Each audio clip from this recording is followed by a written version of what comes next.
क्या आप सोच रहे हैं कि डेटा एंट्री में जॉब कैसे करें? लेकिन क्या आपको पता है कि डेटा एंट्री में जॉब करने के लिए आपको एक्सेल सॉफ्टवेयर की ज़रूरत बहुत होती है। एक्सेल में माइक्रोसॉफ्ट एक्सेल की बात कर रहा हूँ दोस्तों, सर्फ एक्सेल की नहीं। Okay, I am just joking. लेकिन मैं आपको बताऊं कि माइक्रोसॉफ्ट एक्सेल सॉफ्टवेयर खाली डेटा एंट्री के लिए यूज़ नहीं होता है, उसके बहुत सारे यूज़ होते हैं। जहाँ पे भी डेटा के ऊपर कुछ ना कुछ कैलकुलेशंस किए जाते हैं, रिपोर्ट्स बनाए जाते हैं, अलग अलग मल्टीनेशनल कंपनीज में डेटा के ऊपर जब काम होता है तो माइक्रोसॉफ्ट एक्सेल सॉफ्टवेयर यूज़ किया जाता है। और माइक्रोसॉफ्ट एक्सेल के मैंने ढेर सारे वीडियो बनाए हैं, बहुत सारे वीडियोज़ है। आप अगर मेरे चैनल पे विजिट करोगे, लर्न मोर चैनल नाम है मेरे चैनल का, आप पहली बार विजिट कर रहे हो तो नाम बता देता हूँ चैनल का। इसमें एक्सेल के ढेर सारे वीडियो मैंने बनाए, लेकिन बिगिनर्स के लिए ऐसा एक वीडियो नहीं बनाया था जिसमें बिगिनर्स के लिए जो पूरे एक्सेल के पॉइंट्स कवर हो। तो मैंने सोचा कि यार अगर कोई बिगिनर्स मेरे चैनल को विजिट करता है जिसको एक्सेल बिल्कुल पता नहीं है, तो एक्सेल वो चाहता है कि यार डेटा एंट्री में किस तरह से एक्सेल यूज़ किया जाता है, या एक्सेल के अंदर चार्ट्स क्या होते हैं, कॉलम्स, रोज, इंसर्ट क्या होता है, फॉर्मूलाज कैसे इंसर्ट किया जाता है, ये सारी चीज़ें उसको पता नहीं है।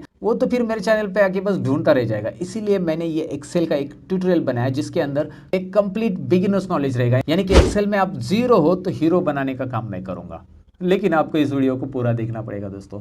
एक्सेल में हर एक चीज़ को बारीकी से एक्सप्लेन करने की यहाँ पे मैंने कोशिश की है। मेरे जो 10 से 15 साल का टीचिंग का एक्सपीरियंस है वो मैं यहाँ पे इस वीडियो में दे रहा हूँ दोस्तों। ज़रूर इस वीडियो को आप पूरा देखें, तभी आपको समझ में आएगा कि मैंने कितने डिटेल में इसको एक्सप्लेन किया। क्योंकि इस वीडियो को मैंने इतना लंबा इसलिए बनाया क्योंकि आपको एक ही ट्यूटोरियल में सब कुछ मिले, आपको अलग अलग ट्यूटोरियल ढूंढने की जरूरत ना पड़े, यूट्यूब पे जाकर बार बार ढूंढते रहो कि यार एक्सेल का ये फॉर्मूला कहाँ पे, वो फॉर्मूला कहाँ पे।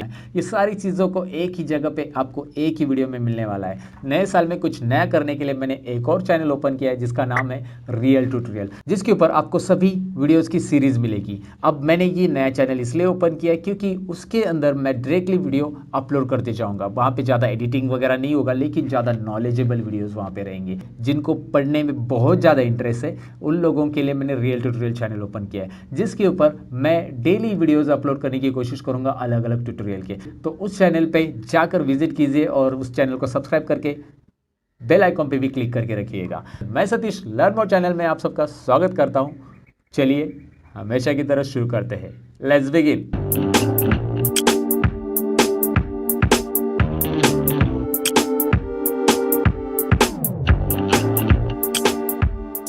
वीडियो में आगे बढ़ने से पहले मैं आपको बताऊं दोस्तों, अगर आप नए हो मेरे चैनल पे, आप सीखना चाहते हैं एक्सेल के tips and tricks, Microsoft office के ट्रिक्स एंड ट्रिक्स, साथ में कंप्यूटर के टोटल सॉफ्टवेयर के टिप्स एंड ट्रिक्स, तो आपको करना होगा मेरा चैनल सब्सक्राइब, और सब्सक्राइब के बाजू में जो घंटी दिख रही है उस पर भी क्लिक कीजिए, ताकि जब भी मैं नया वीडियो डालूं तो आपकी मोबाइल की भी घंटी बजे।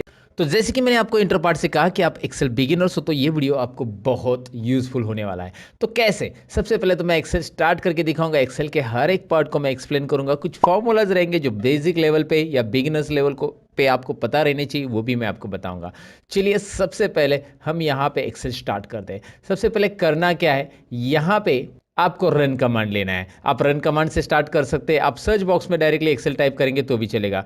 रन कमांड लेने के लिए आपको स्टार्ट और आर बटन प्रेस करना है, यानी विंडो की प्लस आर। विंडो की प्लस आर स्क्रीन पे मैं आपको दिखा रहा हूँ, और उसके बाद आपको यहाँ पे एक्सेल टाइप करना है। एंड एक्सेल जैसे आप टाइप करोगे, एंटर करोगे, एक्सेल शुरू हो जाएगा दोस्तों। तो जैसे एक्सेल शुरू करूंगा आपके सामने ये स्क्रीन का लेआउट आ जाएगा। इस तरह की स्क्रीन आ जाएगी। अगर आपका एक्सेल 2013 है, 16 है और 10 है तो थोड़ा बहुत चेंजेस रहेगा उसमें, लेकिन यहाँ पे 13 और 16 क्योंकि एक्सेल के अलग अलग वर्जन है। जो भी वर्जन आप यूज़ करते होगे, डोंट वरी, जो मैं टिप्स या ट्रिक्स एक्सेल की बेसिक बिगिनर लेवल की बताने वाला हूँ वो सभी वर्जन में आपको यूज़फुल रहेगी। इसीलिए मैं कौन सा वर्जन यूज़ करता हूँ इससे कोई फ़र्क नहीं पड़ने वाला, आप कौन सा वर्जन यूज़ करें इससे भी कोई फ़र्क नहीं पड़ने वाला। बस आपको एक्सेल के अंदर जितनी भी चीज़ें मैं यहाँ पे पढ़ाने वाला हूँ वो उस वर्जन में काम आएगी, और नहीं आ रही है, उस वर्जन में नहीं दिखाई दे रही है, तो मैं आपको बताऊँगा कि वो चीज़ें उस वर्जन में नहीं है। कौन सी है? ऐसी कुछ चीज़ें हैं जो कि पुराने वर्जन में नहीं है, लेकिन मैं आपको बताऊंगा। फिलहाल तो आपको यहाँ पे बताऊँ कि स्क्रीन में आपको लेफ्ट साइड में जो रिसेंट फाइल दिखाई दे रही है, ये मैंने बनाई हुई फाइल है। जैसे मैं अलग अलग एक्सेल के डेटा पे काम करता हूँ तो उसमें जितनी भी फाइल मैं सेव करता हूँ वो यहाँ पे आ जाती है रिसेंट फाइल के अंदर, राइट। रिसेंट फाइल का बॉक्स आपको दिखाई दे रहा है। इसके बाद आपको ब्लैंक वर्कबुक दिख रहा है, और उसके बाद माइक्रोसॉफ्ट ने आपको कुछ ऑलरेडी फॉर्मूला ट्यूटोरियल से रिलेटेड पहले से कुछ शीट्स दी है, प्री फॉर्मेटेड शीट्स है, यहाँ से आप ले सकते हैं। उसके ऊपर आप यहाँ पे भी देख सकते हैं business, personal, planner and trackers, list, budgets, ऐसे बहुत सारे माइक्रोसॉफ्ट ने दिए हुए रेडीमेड वर्कबुक्स है। तो एक्सेल की फाइल को वर्कबुक्स बोलते हैं, ये तो आपको समझ में आया होगा। और यहाँ पे आपको दिख रहा है ब्लैंक वर्कबुक। सबसे पहले मैं यहाँ पे ब्लैंक वर्कबुक ही लेना चाहूँगा, क्योंकि ब्लैंक वर्कबुक से हमारा इंट्रोडक्शन शुरू होगा ना दोस्तों। अब यहाँ पे आपको ये स्क्रीन जो दिखाई दे रही है, ये एक्सेल का लेआउट है। एक्सेल की स्क्रीन ऐसी रहेगी, और एक्सेल के अंदर अभी डिटेल में जान लेते हैं कि क्या क्या किसको बोलते हैं।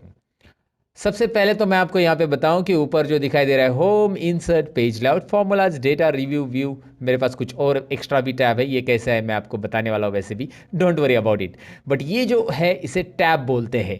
टैब होम के अंदर क्लिक किया तो मैंने यहाँ पे ढेर सारे ऑप्शंस आपको मिलेंगे, और ये होता है एक्सेल का रिबन दोस्तों। रिबन नाम याद रखिएगा, मैं नीचे आपको टेक्स्ट में भी दिखा रहा हूँ, रिबन। ओके, सो इस रिबन के अंदर आपको यहाँ पे दिखाई दे रहा है क्लिपबोर्ड। क्लिपबोर्ड ग्रुप है, उसके बाद फॉन्ट ग्रुप है, उसके बाद अलाइनमेंट ग्रुप है। ये ग्रुप होते हैं। नंबर ग्रुप है, स्टाइल्स ग्रुप है, सेल्स ग्रुप है, एडिटिंग ग्रुप्स है। ये अलग अलग ग्रुप्स है। इस ग्रुप के बारे में भी हम जानेंगे, कैसे इसके अंदर के ऑप्शंस हम ऑपरेट करेंगे। आपको किसी ने बोला कि होम टैब में अलाइनमेंट ग्रुप है और उसके अंदर मर्ज एंड सेंटर है, तो home tab, alignment group and merge and centre. समझ में आपको ये ग्रुप का काम क्या होता है? मतलब ये ग्रुप वाइज कुछ ऑप्शंस डिवाइड हो चुके हैं, इसके लिए यहाँ पे एक ग्रुप दिए हैं, तो आपको ईजी हो जाता है उस ऑप्शन को फाइंड आउट करने के लिए। जैसे आपको बोला कि कंडीशनल फॉर्मेटिंग ये स्टाइल्स में अवेलेबल है होम टैब के अंदर, तो स्टाइल्स ग्रुप आपको होम टैब में ढूंढना है। होम टैब यहाँ पे है, स्टाइल्स ग्रुप यहाँ पे मिल रहा है आपको, और उसके ऊपर कंडीशनल फॉर्मेटिंग यहाँ पे आपको दिखाई दे रहा है। ये भी हम सीखने वाले हैं दोस्तों, डोंट वरी अबाउट इट। सो ये एक वीडियो ऐसा मैं बना रहा हूँ जिसमें आपको बिगिनर्स लेवल में जो जानकारी होनी चाहिए एक्सेल की, वो पूरी यहाँ पे रहेगी, इसीलिए बने रहिएगा। बस ये तो बताना था मुझे दोबारा, इसीलिए बता दिया। फिलहाल तो मैं आपको यहाँ पे बताऊँ कि यहाँ पे इसके बाद यहाँ पे होम टैब से लेकर ये टैब हो गया, हर एक टैब के अपने अपने ग्रुप्स है और अपने अपने ऑप्शंस है। मतलब यहाँ पे आप देख सकते हैं, इंसर्ट पे क्लिक किया तो tables group, illustration group, add ins group, charts group and ढेर सारे और भी ग्रुप्स है। फिलहाल मैं पढ़ नहीं रहा हूँ। वैसे पेज लेआउट है, वैसे फॉर्मूलाज है, डेटा, रिव्यू एंड व्यू है। अब मैं आपको क्या बता रहा हूँ, आगे ज़रा ध्यान दीजिए। अभी क्या है आगे, ये है नेम बॉक्स। अब ये नेम बॉक्स की जानकारी हम आपको डिटेल में देने वाले। इसका नाम याद रखिए, नेम बॉक्स, और जिस सेल में हम क्लिक करेंगे उसका वो नाम बता रहा है, ये भी आपको यहाँ पे समझ में आ जाएगा। जैसे मैं इस बॉक्स में क्लिक कर रहा हूँ, इस बॉक्स को वैसे सेल बोलते हैं एक्सेल में। ये बॉक्स जो है इसे सेल बोला जाता है, CELL, राइट। तो ऑलवेज रिमेंबर दोस्तों, ये सेल जो होता है इसका एक एड्रेस होता है। जैसे यहाँ पे आप देख पाएंगे कि आई कॉलम और रो नंबर 11, इस सेल में मैंने क्लिक किया था, आई यहाँ पे क्लिक किया था, सॉरी, I11, तो I11 यहाँ पे दिखाई दे रहा है आपको नेम बॉक्स के अंदर। अब मैं यहाँ पे क्लिक कर रहा हूँ, A3 दिखाई दे रहा है, इसका नाम क्या है, B3, इसका नाम C3, इसका नाम D3, आप समझ गए होंगे। अब इसमें नेम बॉक्स क्या काम करता है, सेल का नाम दिखाता है, और भी बहुत सारे काम करता है नेम बॉक्स, आपको आगे पता चल जाएगा। नेम बॉक्स के बाद बारी आती है फॉर्मूला बार की। उसी के राइट साइड में यहाँ पे जो आपको दिखाई दे रहा है फॉर्मूला बार, ओके। यहाँ पे ये जो बार है, यानी कि ये वो बार नहीं है जहाँ पे लोग बार बार जाते हैं, ये फॉर्मूला वाला बार है जहाँ पे हमें फॉर्मूला दिखाई देगा दोस्तों, राइट। अब इसमें फॉर्मूला कैसे दिखाई देगा मैं आपको यहाँ पे एक छोटा सा एग्जांपल बताता हूँ। कोई भी सेल के अंदर क्लिक कीजिए, जैसे मैंने यहाँ पे E5 पे क्लिक किया है और इसके अंदर मैं कुछ लिखूंगा। अब मैं यहाँ पे एक बात बताना चाहूँगा कि यार ये आपको जूमिंग में मुझे बार बार जूम करना पड़ रहा है, तो इस बॉक्स की साइज़ में बढ़ाना चाहता हूँ, मतलब ओवरऑल ये जो बॉक्सेस है उनकी सबकी साइज़ एक साथ बढ़ानी है, तो जूम मैं कर सकता हूँ एक्सेल के अंदर। उसके लिए शॉर्टकट की है Alt+V+Z। Alt+V+Z ये शॉर्टकट की मैं यहाँ पे बता रहा हूँ आपको। इसे प्रेस कैसे करना है मैं बता देता हूँ। Alt के बाद V प्रेस करना है, Alt के साथ में V प्रेस कीजिए, आपको कुछ रिजल्ट नहीं आएगा, बाद में आपको Z इंडिविजुअल प्रेस कर देना है। जैसे आप प्रेस करोगे यहाँ पे एक डायलॉग बॉक्स आएगा, जो कि मैं यहाँ पे मिडल में ले रहा हूँ स्क्रीन के, और आपको दिखा रहा हूँ जूम का डायलॉग बॉक्स है, मैग्निफिकेशन। इसमें आप अप एरो और डाउन एरो प्रेस करके, कीबोर्ड के ऊपर से अप और डाउन एरो प्रेस करके आप इसका जूमिंग लेवल डिक्लेयर कर सकते हैं। मैक्सिमम एक्सेल में 400% आप जूमिंग कर सकते हैं, जो कि आप एक कस्टम ऑप्शन दिया है उसमें आप टाइप करके ले सकते हैं। तो कस्टम में टाइप कीजिए 400%, तो 400 हो जाएगा। फिलहाल मुझे ज़रूरत नहीं है, 200 मैंने सिलेक्ट किया है। I will do one thing, okay करेंगे। मैक्सिमम 400 है, मिनिमम 10% जूमिंग। अच्छा, अगर आपको Alt+V+Z से नहीं करना है तो और कौन सा तरीका है जूमिंग करने का, आप कंट्रोल बटन प्रेस करके माउस का स्क्रॉल बार घुमा सकते हैं आगे और पीछे। कीबोर्ड के ऊपर जो कंट्रोल बटन रहता है उसे प्रेस करके रखिएगा, माउस का स्क्रॉल बार आगे और पीछे घुमाएंगे तो क्या होने वाला है आपको पता है, जूम इन जूम आउट होने वाला है, राइट। सो ये आप ट्राई कर सकते हैं, या इसके अलावा कर सकते हैं आप राइट कॉर्नर में, यहाँ पे राइट कॉर्नर में आइए और यहाँ पे आपको जूमिंग के लिए मिल रहा है ऑप्शन, प्लस की तरफ क्लिक करें, मतलब प्लस के ऊपर क्लिक करेंगे तो ये जूम इन होता जाएगा, माइनस पे क्लिक करेंगे तो ये जूम आउट होते जाएगा। ये सिंपल चीज़ें मुझे बताने की ज़्यादा ज़रूरत नहीं, लेकिन मैंने आपको बताया कि शॉर्टकट की से ये कर सकते हैं और कैसे करना है आप ये समझ गए होंगे, राइट। ओके, तो अब यहाँ पे ही आपको समझ में आया कि जूम कैसे करना है। फिलहाल मैं आपको फॉर्मूला बार के बारे में बता रहा था, अब फॉर्मूला बार पे फिर से चले जाते हैं। अब फॉर्मूला बार करेगा क्या, कैसे काम करेगा दिखाता हूँ मैं आपको। यहाँ पे मैं इज इक्वल टू दे रहा हूँ, कोई भी फॉर्मूला लिखना है तो मैं यहाँ पे लिखता हूँ 50 इज इक्वल टू, ये कंपलसरी है एक्सेल के अंदर कोई भी फॉर्मूला के पहले लिखना, because every formula with begins with is equal to sign. ये अंग्रेजी में समझ आता है, हिंदी में बताता हूँ, हर एक formula is equal to sign से शुरू होता है, हर एक फॉर्मूला बराबर साइन से शुरू करते हैं हम, अरे सबको पता है यार। यहाँ पे देखिए 50 प्लस 30 मैंने लिखा, ये प्लस का साइन जो कीबोर्ड के ऊपर प्लस रहता है वो की सी है, और माइनस का साइन वहाँ पे माइनस का साइन है। मल्टीप्लिकेशन के लिए आप मल्टीप्लिकेशन यानी एस्ट्रिक का साइन यूज़ कर सकते हैं, और डिवाइड के लिए यहाँ पे स्लैश का साइन है, जो स्क्रीन के ऊपर मैं आपको दिखा रहा हूँ कि कौन सा साइन किसके लिए यूज़ किया जाता है, तो आप ज़रूर कर सकते हैं इसे। यहाँ पे देखिए एक सिंपल कैलकुलेशन हो चुका है, 50 प्लस 30 यहाँ पे आ गया 80। अब मैं यहाँ पे 80 भी लिख रहा हूँ, नीचे मैंने डायरेक्ट 80 टाइप किया, यहाँ पे मैंने 80 कैलकुलेशन किया। आप बोलोगे इतना बेसिक कैलकुलेशन आपको आता नहीं क्या? मैंने आपको दिखाने के लिए किया कि ये होता क्या है। ध्यान से देखिए, फॉर्मूला बार में ऊपर क्या दिख रहा है, जो कि मैंने C4 में कुछ टाइप किया था, दिखाई दे रहा है आपको, C4 सेल में मैंने टाइप किया है 50 प्लस 30, और उसका आंसर तो 80 दिख रहा है सेल में, लेकिन फॉर्मूला बार उसका फॉर्मूला दिखा रहा है। और C5 सेल में क्या हो रहा है, C5 सेल में मैंने डायरेक्टली 80 टाइप किया, राइट। तो 80 टाइप किया तो वहाँ पे कोई फॉर्मूला नहीं आ रहा है। So if there is a formula in your cell it will display formula, if there is a content in your cell it will display content. मतलब फॉर्मूला बार का काम यही होता है दोस्तों। यहाँ पे देखिए फॉर्मूला है तो फॉर्मूला दिखा रहा है, यहाँ पे देखिए सेल में कंटेंट है तो कंटेंट दिख रहा है, टेक्स्ट है तो टेक्स्ट दिखाई देगा। और यहाँ पे नोटिस कीजिए, जब आप टेक्स्ट टाइप करेंगे तो वो लेफ्ट अलाइनमेंट में ऑटोमेटिक आएगा, जो भी टेक्स्ट आप टाइप करो, जैसे मैंने यहाँ पे टाइप किया लर्न मोर, तो ये आपको, ये थोड़ा सा कॉलम की साइज में बढ़ाना बताऊंगा आपको आगे, लेकिन यहाँ पे दिख रहा है ये लेफ्ट साइड में रहेगा और ये रहेगा राइट साइड में। टेक्स्ट हमेशा लेफ्ट साइड में अलाइन करता है और नंबर हमेशा राइट में अलाइन करता है, लेकिन हम उसे अलाइन चेंज कर सकते हैं, left to right, right to left कर सकते हैं। फिलहाल तो फॉर्मूला बार मैंने बताया, और फॉर्मूला बार इतना ही नहीं है जितना दिख रहा है, फॉर्मूला बार को यहाँ पे राइट कॉर्नर से हम एक्सटेंड कर सकते हैं। यहाँ पे एक छोटा सा डाउन एरो दिख रहा है आपको, और इसे आप क्लिक करेंगे तो ये फॉर्मूला बार एक्सटेंड होता है, राइट। ओके, यहाँ पे क्लिक करेंगे, एक्सटेंड मतलब थोड़ा सा फॉर्मूला बार आपको बड़ा दिख रहा है ना, जब ज़रूरी है, जब बहुत बड़ा फॉर्मूला आप लिख रहे हैं तब जाके ये फॉर्मूला बार को एक्सटेंड करने की ज़रूरत आपको पड़ सकती है, जो कि वो लाइन में नहीं बैठा तो वो नीचे की लाइन में आ जाएगा अगर आप वहाँ पे क्लिक करते हो तो, राइट।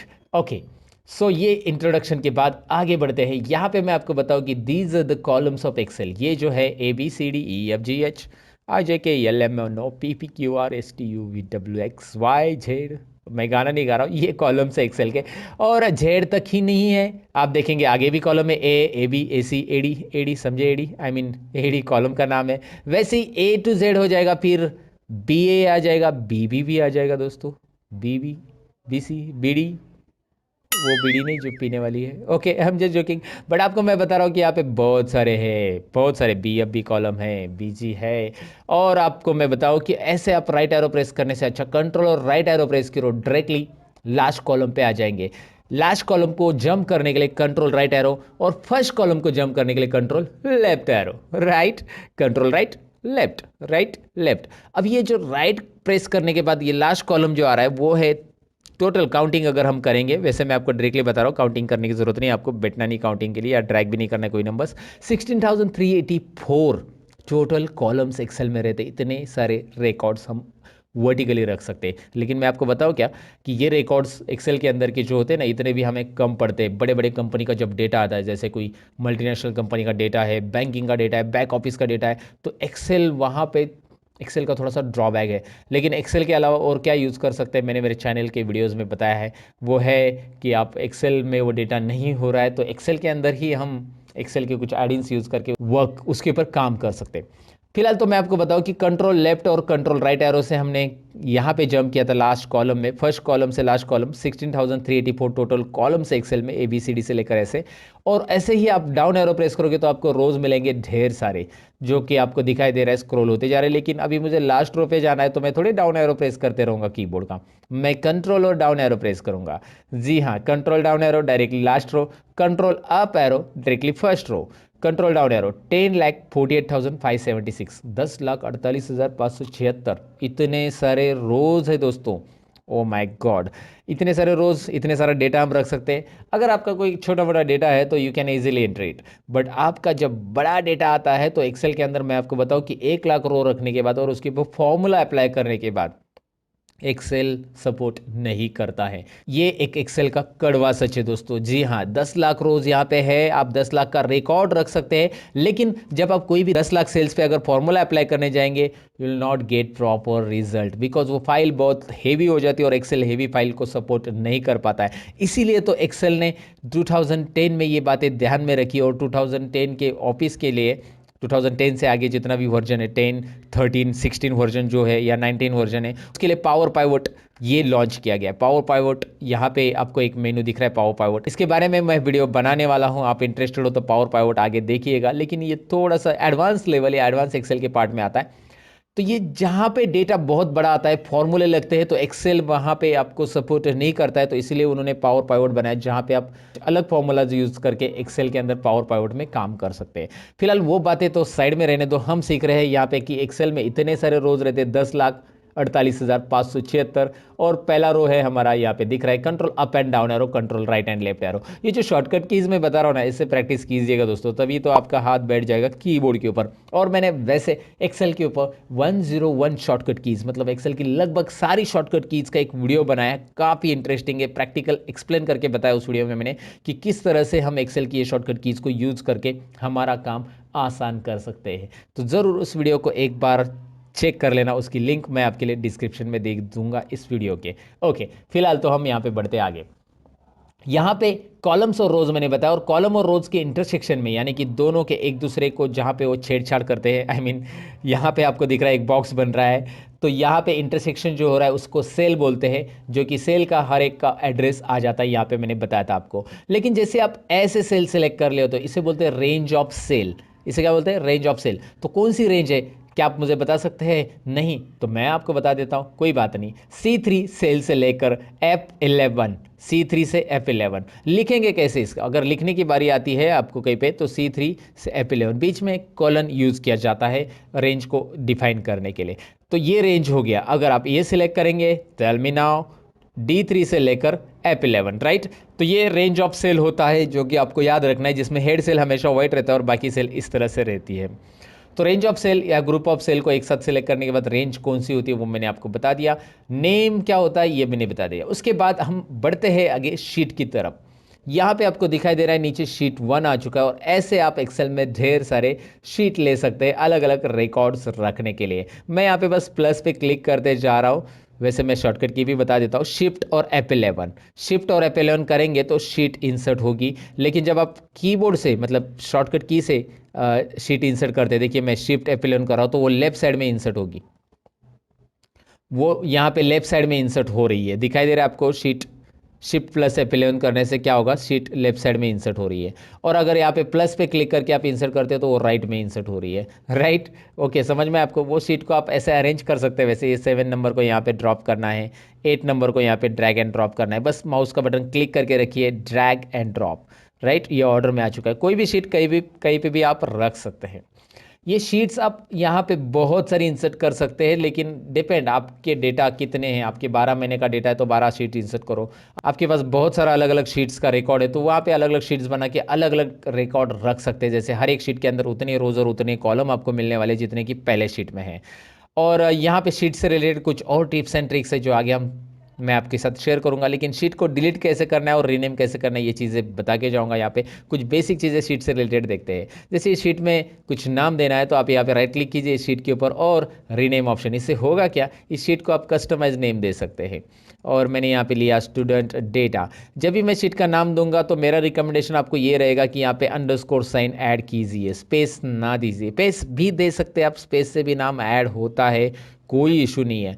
बट मेरा रिकमेंडेशन इसलिए रहेगा क्योंकि आगे जाकर एक्सेल जब एडवांस आप सीखोगे तो आपको ये नाम देने की अगर आदत है तो इस नाम का बेनिफिट ये होता है कि जब आप प्रोग्रामिंग में इस शीट का नाम यूज़ करना चाहते हो तो कर सकते हैं, एक्सेल की VBA कोडिंग में वगैरह। तो इसलिए मैं आपको थोड़ा सा ऐसा प्रिपेयर करूंगा कि भाई आप थोड़े से एडवांस भी जानते हो एक्सेल के अंदर कि एक्सेल के अंदर शीट को नाम कैसे देना है। फिलहाल यहाँ पे मैंने स्पेलिंग मिस्टेक कर दी है, ओके उसको मैंने करेक्ट कर दिया। ओके स्टूडेंट डेटा, ऐसे शीट को आप राइट क्लिक करके रीनेम कर सकते हैं। नहीं चाहिए तो शीट को यहाँ से आप डिलीट कर सकते हैं, या आप ऊपर इंसर्ट है इंसर्ट भी कर सकते हैं शीट को।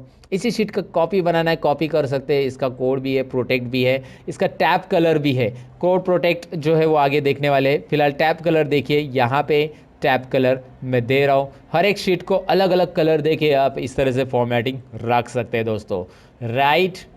सो ये तो चीज़ें आपको समझ में आई कि शीट कैसे इंसर्ट करते हैं, डिलीट कैसे करना है। लेकिन एक बात मैं यहाँ पे बताना चाहूँगा, शीट के अंदर मैंने कुछ कंटेंट लिखे हैं and after that I am going to delete this sheet. Right now I am going to delete, so it will show you one message. एक शीट का मैसेज आ रहा है, Microsoft Excel will permanently delete this sheet, do you want to continue.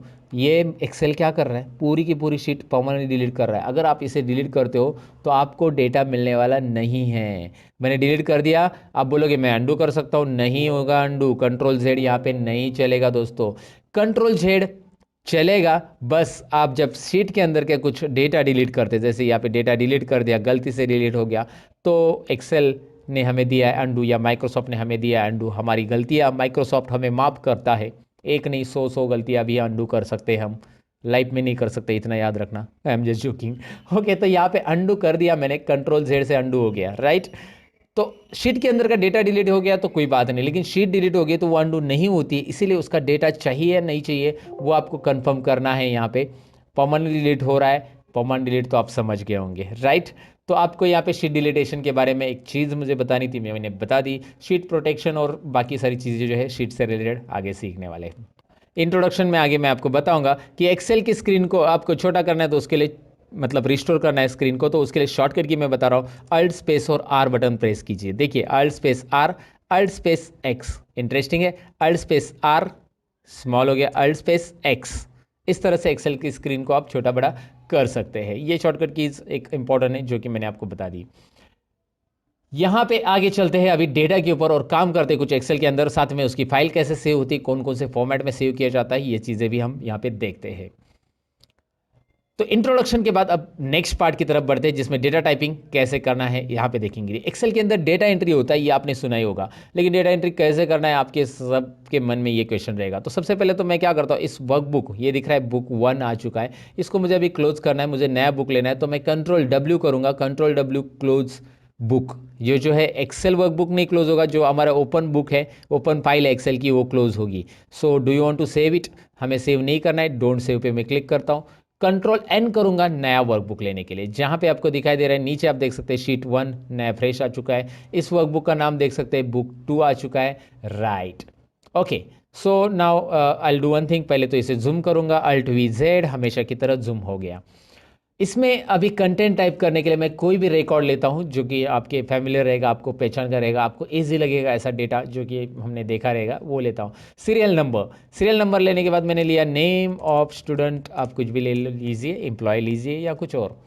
तो यहाँ पे देखिए B और सी कॉलम के अंदर, यहाँ पे आपको दिखाई दे रहा है कि बी कॉलम के अंदर के कंटेंट सी में जा चुके हैं। ऐसा होना चाहिए क्या? नहीं, बी ने सी की जगह भी ले लिए, नहीं बी ने बी की जगह लेनी चाहिए, तो बी को जगह थोड़ी सी बड़ी चाहिए। इसके लिए हम करेंगे क्या, यहाँ पे बी और सी कॉलम के बीच में माउस लेके आएंगे, बी और सी कॉलम के बीच में जब हम माउस लाएंगे you will find out arrow, दिखाई दे रहा है ना। इससे क्या होगा, इससे आप ड्रैग कीजिए क्लिक करके, माउस से साइज बढ़ेगी, या फिर आप डबल क्लिक कीजिए, देखिए डबल क्लिक किया तो भी चलेगा, या ड्रैग करेंगे तो भी चलेगा, इट्स अप टू यू कि आपको क्या करना है। यहाँ पे कैसे करना है। डबल क्लिक करने और ड्रैग करने में फ़र्क क्या होता है? ड्रैग करने में आप एक्स्ट्रा साइज़ भी बढ़ा सकते हैं, लेकिन डबल क्लिक जब आप करते हो तो जितने कंटेंट की साइज़ है उतनी ही हो जाती है। अच्छा, इसके लिए कीबोर्ड का शॉर्टकट की भी है, मैं आपको बताऊंगा आगे। चलिए आगे देखेंगे कीबोर्ड से कैसे होगा वो भी। फिलहाल आपको मैं यहाँ पे बताता हूँ सब्जेक्ट 1, सब्जेक्ट 2, सब्जेक्ट 3, और यहाँ पे हम टोटल करेंगे। उसके बाद हम यहाँ पे मैक्स भी निकालेंगे। ये सब बेसिक फार्मूलाज हम इसमें कवर कर लेंगे। मिनिमम लेंगे, काउंट लेंगे, एवरेज लेंगे एंड परसेंटेज लेंगे। आप बोलेंगे एवरेज और परसेंटेज वो एक ही होता है? नहीं, देखेंगे एक ही होता है कि नहीं होता है, यहाँ पे पता चलेगा आपको। साथ में हम रिजल्ट भी निकालेंगे, ग्रेड भी निकालेंगे। ये सारी चीज़ें यहाँ पे देखेंगे कैसे करना है। सबसे पहले तो यहाँ पे सीरियल नंबर के नीचे कर्सर रखिए एंड नाउ टाइप 1 और 2। यहाँ पे आपको 1 और 2 टाइप करना है। यहाँ पे आपको दिख रहा है ये जो है मैंने कंटेंट टाइप किए हैं। तो मुझे क्या करना है, यहाँ पे इसे ड्रैग करना है। तो मैं क्या करूँगा, अब मैं 1 और 2 को दोनों को सिलेक्ट कर चुका और इस कॉर्नर पे माउस लेके आ रहा हूँ, जिसको हम फिल हैंडल बोलते हैं। ये जो छोटा सा नन्ना सा प्लस दिख रहा है ना, ब्लैक वाला, ये छोटा प्लस हम यहाँ पे क्या करेंगे, इसे ड्रैग करेंगे। इस फिल हैंडल से ड्रैग करेंगे तो क्या होगा, सीरियली फिल होगा। लेकिन एक बात याद रखिए, मैंने 1 और 2 टाइप किया वैल्यूज़, तो ऑटोमेटिकली वो उसके गैप में फिल होते जा रहा है। अगर आपने 1 और 5 टाइप किया होगा और दोनों को सिलेक्ट करके ड्रैग किया होगा तो दोनों के बीच में जो गैप है वही यहाँ पे जनरेट होते जाएगा, राइट। तो ये यहाँ पे समझ में आएगा। अगर आपने 1 लिखा और ड्रैग किया तो क्या होगा, सब जगह पे 1 1 होगा। लेकिन फिर भी आप चाहते 1 लिखे और ड्रैग करने के बाद भी, तो यहाँ पे माउस पॉइंटर लेके आइए और कंट्रोल बटन कीबोर्ड पे प्रेस कीजिए। होगा क्या इससे, जब आप कंट्रोल प्रेस करते तो you will find out small plus और ऑन दैट प्लस। तो जो पहला प्लस है उसी के ऊपर एक और प्लस आ रहा है। देखो कंट्रोल छोड़ दिया, गया, कंट्रोल प्रेस किया, आ गया। अब करेंगे क्या, मैं आपको दिखाता हूँ। चलिए मैं कंट्रोल प्रेस करके इसको ड्रैग करूँगा तो ये सीरियली फिल होगा। मतलब कोई एक नंबर से भी आप सीरियली फिल कर सकते हैं, या 2 नंबर टाइप किया और दोनों को बिना कंट्रोल प्रेस करके फिल हैंडल से, फिल हैंडल याद रखना है, उससे ड्रैग करेंगे तो भी हो जाएगा। अच्छा, यहाँ पे भी ऑप्शन है। आपने गलती से इसे फिल सीरीज किया और आपको कॉपी सेल्स चाहिए, तो यहाँ पे ऑप्शन है copy cells, fill formatting only, fill without formatting, flash fill, ये सारी चीज़ें आती है। ये आगे के है, लेकिन कॉपी सेल से क्या होगा देखिए यहाँ पे। फिलहाल मैं कंट्रोल जेड करता हूँ और दोबारा यहाँ पे मैं ड्रैग करूँगा कंट्रोल बटन प्रेस करके, और मैं यहाँ पे लगभग 5 स्टूडेंट ही लेता हूँ आपको एक एग्जाम्पल रिपोर्ट दिखाने के लिए। और यहाँ पे कॉपी सेल हो गया अभी, क्योंकि मैंने कंट्रोल छोड़ दिया। तो फिल सीरीज भी कर सकते हैं आप यहाँ से, राइट। तो ये छोटे छोटे ऑप्शन जो होते हैं ये बिगिनर्स लेवल के लिए बहुत इंपॉर्टेंट होते हैं। और मैं ये समझता हूँ कि आपको एक्सेल कुछ भी नहीं आता है, इसलिए ये सारी चीज़ें एक्सप्लेन कर रहा हूँ मैं। ईच एंड एवरी पॉइंट को डिटेल में एक्सप्लेन करूँगा दोस्तों। ओके, तो यहाँ पे मैं कंटेंट टाइप करूँगा, जैसे कि मैंने नाम लिए ABCD। Okay, it's up to you, कौन से भी नाम ले सकते हैं। एक बात ध्यान दीजिए, इस कॉलम की साइज़ देखिए कितनी बड़ी है। मैं इस कॉलम को डबल क्लिक करूँगा तो ऐसे छोटा हो जाएगा, इस कॉलम के ऊपर डबल क्लिक करूँगा तो ऐसा छोटा हो जाएगा। तो ऐसे हर एक कॉलम को करना पड़ेगा मुझे, राइट। इससे अच्छा मैं क्या करूँगा, ए से लेकर सब कुछ कॉलम को एक साथ सब कुछ ऐसे ड्रैग करूँगा, सभी कॉलम को ऐसे सेलेक्ट करूँगा जिसमें कंटेंट है।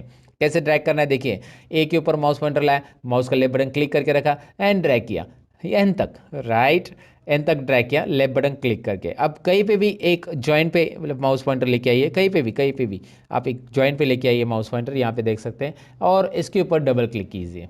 सभी कॉलम की साइज़ एक साथ एडजस्ट हो गई, है ना इंटरेस्टिंग। आप ऐसे भी कर सकते हैं। अच्छा, दूसरा तरीका क्या है, कीबोर्ड से कंट्रोल A बटन प्रेस कीजिए, सिलेक्ट हो जाएगा। जितना भी डेटा टाइप किया वो सिलेक्ट हो गया। अब आपको प्रेस करना है कीबोर्ड पे एक शॉर्टकट की, वो है अल्ट प्रेस कीजिए, वो है अल्ट प्रेस कीजिएगा, उसके बाद H प्रेस कीजिएगा, उसके बाद O, और उसके बाद I। देखिए मैंने उसके बाद बोला, यानी कि अल्ट के साथ ये सारी चीज़ें प्रेस करके नहीं रखनी है। अल्ट प्रेस करके छोड़ देना है, H प्रेस करके छोड़ देना है, O प्रेस करके छोड़ देना है और I प्रेस करना है। दोबारा देखिए, अल्ट HOI, राइट। तो ये होता क्या है मैं आपको बता देता हूँ, यहाँ पे ही पहले ही बता देता हूँ कि ये होता क्या है। जैसे आप अल्ट प्रेस करते हो तो यहाँ पे ऊपर दिखाई दे रहा है कि कौन से टैब के लिए कौन सी शॉर्टकट की बनी है। अल्ट प्रेस करते ही वो सारी शॉर्टकट कीज़ यहाँ पे दिखाई देती है। अच्छा, हमें होम टैब में जाना है तो मैं H प्रेस करता हूँ। चलिए मैं H प्रेस करता हूँ तो होम टैब के सारे ऑप्शन यहाँ पे दिखाई देंगे। फिर होम टैब में ऐसा कौन सा ऑप्शन है जो हमारे कॉलम को ऑटो फिट करता है, वो है फॉर्मेट के अंदर। यहाँ पे फॉर्मेट जो दिखाई दे रहा है राइट साइड में, उसके अंदर वो है। तो O है फॉर्मेट के लिए, तो मैंने O प्रेस किया, और O के अंदर आपको यहाँ पे दिखाई दे रहा है ऑटो फिट कॉलम विड्थ, जो ऑप्शन दिखाई दे रहा है ना, उसके लिए आपको I प्रेस करना है। वैसे आपको रो करना है या बाकी सारी चीज़ों के लिए भी दिया है, फिलहाल तो हमें I प्रेस करना है यहाँ पे। तो अल्ट HOI करेंगे तो ये ऑटोमेटिक हो जाता है। तो याद रखिए अल्ट का जो कीज़ है या कॉम्बिनेशन है ये आपको बहुत यूज़फुल होगा। अल्ट प्रेस करके छोड़ देना है, फिर H, और उसके अंदर होम टैब के अंदर के ऑप्शन, ऐसे आप ऑपरेट कर सकते हैं। ऐसे ढेर सारी शॉर्टकट की बना के आप प्रैक्टिस कर सकते हैं। इसे ज़रूर ट्राई कीजिएगा दोस्तों। अब यहाँ पे लगभग हमने टाइप कर लिया हमारा डेटा एंट्री करने के लिए आपको टाइप कैसे करना है मैंने आपको बताया। डेटा एंट्री की टिप्स भी इसमें मैं आपको बताऊंगा। सबसे पहली टिप्स देखिए डेटा एंट्री में, यहाँ पे ही मुझे डेटा फिल करना है सब्जेक्ट 1 2 3 में, राइट। और आपको पता है कि इसके बाद ये खत्म होने के बाद यहाँ पे टाइप करना है, यहाँ पे टाइप करना है। तो इससे अच्छा इन तीनों को सिलेक्ट कीजिए। जितने भी डेटा पे आपको कुछ भी टाइप करना रहता है उसको आपको सिलेक्ट करना बहुत ज़रूरी है। जब आप सिलेक्ट करोगे तो उसका बेनिफिट क्या होगा, चलिए मैं आपको दिखाता हूँ। यहाँ पे कोई नंबर मैं टाइप करूँगा तो ये नंबर टाइप करने के बाद कर्सर ऑटोमेटिकली नेक्स्ट सेल में चला जा रहा है। आपको नेक्स्ट सेल में जाने की ज़रूरत नहीं है। देखिए दिखाई दे रहा है ना आपको, यहाँ पे बस नंबर न्यूमेरिक कीपैड का एंटर कीजिए, नंबर टाइप कीजिए और न्यूमेरिक कीपैड पे जो एंटर बटन है वो प्रेस कीजिए। ऑटोमेटिकली कर्सर आपका नेक्स्ट यहाँ पे आ चुका है। तो यहाँ पे आपने एक बॉक्स सेलेक्ट करने के बाद उस बॉक्स के अंदर आप इस तरह से सिलेक्शन आपका रहेगा। बस आपको यहाँ पे नंबर टाइप करके एंटर करना है। फास्ट डेटा एंटर करने के लिए ट्रिक्स या डेटा एंट्री के लिए ट्रिक्स ज़रूर आजमाइएगा दोस्तों। अच्छा, अब इसकी टोटल कैसे करते देखिए। यहाँ पे तीनों को सिलेक्ट कर रहा हूँ मैं और तीनों को सिलेक्ट करने के बाद इसका टोटल आता है 142। देखिए इन तीनों को सिलेक्ट करता हूँ, इसका टोटल आता है 118। इन तीनों को सिलेक्ट करो, इसका टोटल आ रहा है 76। मैं इतना फास्ट कैलकुलेशन कैसे कर रहा हूँ, मैं नहीं कर रहा हूँ दोस्तों, एक्सेल खुद कर रहा है। तो जैसे मैं इसे सिलेक्ट कर रहा हूँ, यहाँ पे बॉटम में देखिए मैं यहाँ पे दिखा रहा हूँ आपको सम और काउंट और एवरेज तीनों भी आ रहा है, राइट। यहाँ पे मैं देख के बता रहा हूँ आपको, मैं खुद कैलकुलेशन नहीं कर रहा हूँ। तो यहाँ पे सिंपल है, आपको करना क्या, इन तीनों को सिलेक्ट, यहाँ पे टोटल आ रही है, लेकिन ये टोटल मुझे यहाँ पे चाहिए। तो आई डू वन थिंग, यहाँ पे दिखाई दे रहा है राइट कॉर्नर में, होम टैब में राइट कॉर्नर में ऑटो सम ऑप्शन दिखाई दे रहा है। इस पर आप क्लिक करेंगे ना डायरेक्टली इस ऑटो सम पे, तो यहाँ पे डायरेक्टली ऑटो सम कर लेगा और उसके अंदर एक प्री डिफाइंड फॉर्मूला आता है जिसको एक्सेल में बोला जाता है फंक्शन। ये है एक्सेल का सम फंक्शन। सबसे पहला फंक्शन हम सीख रहे हैं जिसमें ऑटोमेटिक टोटल करेंगे, और ये होता है एक्सेल में pre defined formula. Always remember कि pre defined formula in excel is called a function. Excel में फॉर्मूला और फंक्शन ये दो अलग अलग वर्ड क्यों हैं, क्योंकि फंक्शन यानी कि एक्सेल के अंदर हम कोई भी फॉर्मूला नहीं लगाएंगे, जो पहले से दिया रहेगा उसके अंदर कोई भी मैथमेटिकल साइन हम नहीं ऐड करेंगे। यहाँ पे दिख रहा है हमने प्लस का साइन नहीं ऐड किया है, फिर भी हमें इसकी टोटल मिल रही है।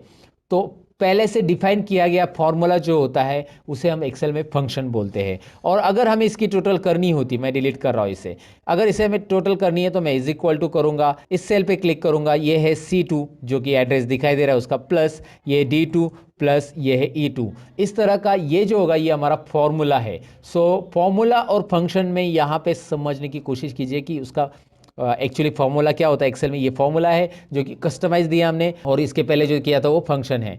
और यहाँ पे मैं इसके ऊपर डबल क्लिक करूँगा तो सारे आंसर आ गए, मुझे बार बार फॉर्मूला देने की ज़रूरत नहीं है दोस्तों। तो आपको ये समझ में, डिलीट कर देता हूँ मैं, फंक्शन के साथ करूँगा। फंक्शन के लिए शॉर्टकट की भी है, मैं यहाँ पे क्लिक करूँगा तो ये आ रहा है ना, दिखाई दे रहा है ना, आ रहा है। इसको मैं शॉर्टकट की से एक्सेस करता हूँ। अल्ट इज इक्वल टू क्या प्रेस करना है कीबोर्ड पे, अल्ट और इज इक्वल टू प्रेस करना है। अल्ट और इज इक्वल टू प्रेस करने के बाद आपको डायरेक्टली मिलेगा टोटल का यहाँ पे फंक्शन। टोटल मतलब सम का function. Okay, some C2 to E2, वो बता रहा है कि C2 से E2 में जितने भी नंबर है वो फंक्शन में ऐड होंगे, वो सम फंक्शन में इंक्लूड होंगे, उतने नंबर्स ऐड होके यहाँ पे रिजल्ट आएगा।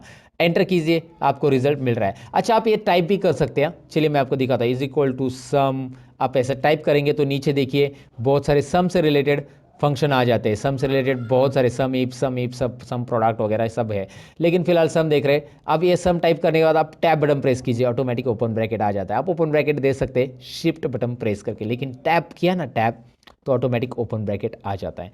अब करना क्या है, सब्जेक्ट 1 2 3 इन तीनों को सिलेक्ट कीजिए। C2 से E2 मैंने सिलेक्ट किया है, C2 टू E2 ये मैंने सिलेक्ट किया, और ब्रैकेट क्लोज कीजिए। एंटर करने के बाद एक्सेल खुद ब्रैकेट क्लोज कर देता है। एक्सेल के पास सेंस है, यस सेंस ऑफ ह्यूमर है एक्सेल के पास दोस्तों। कैसे, मैं आपको बता देता हूँ। यहाँ पे पहला सेंस क्या दिया कि यहाँ पे उसने ट्रैक किया कि यहाँ पे टेक्स्ट है और यहाँ पे आपका नंबर है, तो उसने ऑटोमेटिकली इतनी रेंज ली। Alt is equal to shortcut की प्रेस करने के बाद मुझे रेंज सिलेक्ट करने की जरूरत नहीं पड़ी।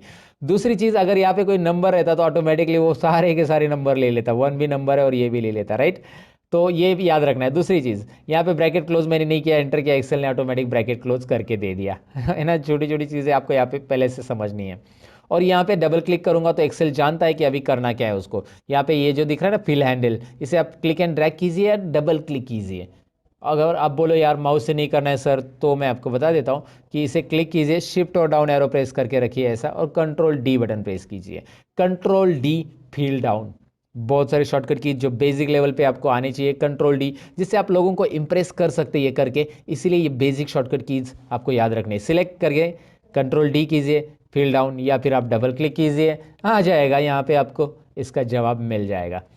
तो मैंने आपको बताया कि इसका टोटल कैसे निकालना है। टोटल निकालने का जो प्री डिफाइंड सम है वो क्या होता है, फॉर्मूला भी हम दे सकते हैं, लेकिन फॉर्मूला देंगे तो वो बहुत लंबा भी हो जाता है, पेचीदा भी हो जाएगा, बराबर ना। सपोज एग्जांपल ले लो ना, लाइक आपको इसकी टोटल करनी है, इसकी टोटल करनी है, इसकी, तो इसके लिए 5 सेल है, 1 2 3 4 5 सेल, तो इतना बड़ा फॉर्मूला देने से अच्छा क्लिक कीजिए, अल्ट इज इक्वल टू कीजिए और एंटर बटन प्रेस कीजिए, राइट। यहाँ पे भी क्लिक कीजिए, अल्ट इज इक्वल टू कीजिए, एंटर बटन प्रेस कीजिए, ऐसे आप इसकी टोटल कर सकते हैं। अल्ट इज इक्वल टू से होता क्या है समझ में आपको। फिलहाल तो यहाँ पे अल्ट इज इक्वल टू इसकी टोटल, और यहाँ पे डबल क्लिक आ गया। मैक्स निकालने के लिए यहाँ पे ऑटो सम के अंदर जो कॉर्नर में, राइट कॉर्नर में आपको दिखाई दे रहा है, इसके अंदर आपको max, mean, count numbers, average और सम तो हमने निकाल लिया। तो अभी मैक्स निकालना है, तो मैं मैक्स पे क्लिक करता हूँ। यहाँ पे उसने क्या कर लिया, बाय डिफॉल्ट लेफ्ट साइड के सभी नंबर ले लिए। देखिए अब मैंने आपको बताया था एक्सेल में सेंस है, आप बोलोगे यार मुझे तो सब्जेक्ट 1 2 3 इन तीनों में से मैक्सिमम निकालना है, टोटल नहीं लेना है। तो एक्सेल ने क्यों लिया टोटल, क्योंकि भाई एक्सेल को नंबर मिल रहा है और नंबर ऑटोमेटिक एक्सेल ट्रैक करेगा। अब करना क्या है, आपको इन तीनों को सिलेक्ट करना है ना, ड्रैग करके माउस का पॉइंटर 45 से लेकर 65 तक ड्रैग कीजिए। Max C2 to E2 formula दिख रहा है आपको आगे, आई मीन फंक्शन दिख रहा है आपको आगे, ये मैक्सिमम निकालेगा। डबल क्लिक कीजिए, ये मैक्स, इनमें तीनों में कौन सा मैक्सिमम मार्क्स है वो आपको यहाँ पे डिस्प्ले करेगा। वैसे आप मिनिमम भी डिस्प्ले कर सकते हैं। करना क्या है, मिनिमम के लिए आपको सिंपल देना है, यहाँ पे is equal to sign minimum MIN type कीजिए, उसके बाद टैब बटन प्रेस कीजिए, आप यहाँ पे इसे सिलेक्ट कीजिए, तीनों सब्जेक्ट को एंटर कीजिए। फॉर्मूला आप टाइप करके भी कर सकते हैं। करना क्या है मैंने आपको बताया, देखिए काउंट में बताता हूँ। करना क्या है, is equal to COUNT, UN type किया तो भी ऑटोमेटिक नीचे हाईलाइट हो रहा है। उसके बाद नीचे जैसे ही वो ब्लू कलर में हाईलाइट होता है वो फॉर्मूला जो भी हमारा रिक्वायर्ड है, टैब बटन प्रेस करने से आगे का T वगैरह टाइप करने की जरूरत नहीं पड़ेगी। फिर आप इन तीनों को सिलेक्ट करेंगे, फिर आप क्लोज करेंगे ब्रैकेट को, फिर आप एंटर करेंगे और फिर आप ही करेंगे सब कुछ। यहाँ पे डबल क्लिक करना है, दोनों को एक साथ सिलेक्ट करके मैंने डबल क्लिक किया। ये फॉर्मूलाज वहाँ से भी आप ले सकते हैं ऑटो सम से, लेकिन मैंने इसको बताया इस तरह से। अच्छा आपने बोला कि सर जैसे इसको अल्ट इज इक्वल टू से किया, वैसे ये नहीं होगा क्या कोई शॉर्टकट की से, राइट ना, शॉर्टकट की से भी तो होना चाहिए। दरअसल इसके लिए शॉर्टकट कीज मैंने आपको बताई है। आप बोलोगे यार कभी बताइए, अभी तो मैं एक्सपेंशन पढ़ाया, मैंने बताया था आपको अल्ट करिए, H कीजिए, H करने के बाद ऑटो सम के लिए क्या आता है देखिए वहाँ पे, ज़रा ध्यान से देखिए, मैं जूम करके भी बता रहा हूँ। वहाँ पे ऑटो सम के लिए क्या आ रहा है, U आ रहा है, U आ रहा है तो मैं U प्रेस करता हूँ और U के अंदर मैक्स निकालना है तो M, राइट।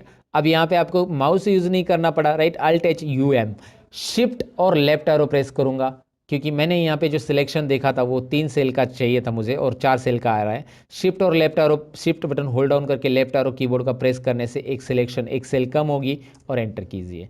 क्या हो रहा है ज़रा देखिए, वापस देखिए, अल्ट H U और I यानी मिनिमम, शिफ्ट और लेफ्ट एरो कितनी बार, 2 बार, एंटर। मैंने माउस को हाथ ही नहीं लगाया, इसके लिए माउस की ज़रूरत ही नहीं पड़ी मुझे। एक बार आपकी प्रैक्टिस होगी ना तो आपको माउस की ज़रूरत ही नहीं यार, मतलब मैं आपको बता रहा हूँ, वैसे माउस की ज़रूरत पड़ती है कभी कभी चार्ट्स वगैरह के लिए, लेकिन फिलहाल ऐसे डेटा के लिए तो ज़रूरी नहीं जहाँ पे फॉर्मूलाज आपको ईजिली अप्लाई करने हैं। Alt H home tab, U auto sum और काउंट नंबर्स के लिए है C, राइट। वहाँ पे आप देख सकते हैं राइट साइड में जो छोटा सा बॉक्स आ रहा है, छोटा सा नन्हा सा प्यारा सा बॉक्स में देख सकते हैं, सम के लिए यस था, एवरेज के लिए A है, काउंट के लिए C है, मैक्सिमम के लिए M है, मिनिमम के लिए I है। फिलहाल C प्रेस करते हैं और यहाँ पे 6 सेल सिलेक्ट हो गए C2 to H2। तो करेंगे क्या, कीबोर्ड से करना है, माउस से तो आप कर सकते हैं लेकिन कीबोर्ड से करना है तो शिफ्ट लेफ्ट एरो 3 बार, क्योंकि 3 सेल रिमूव करने हैं, एंटर कीजिए।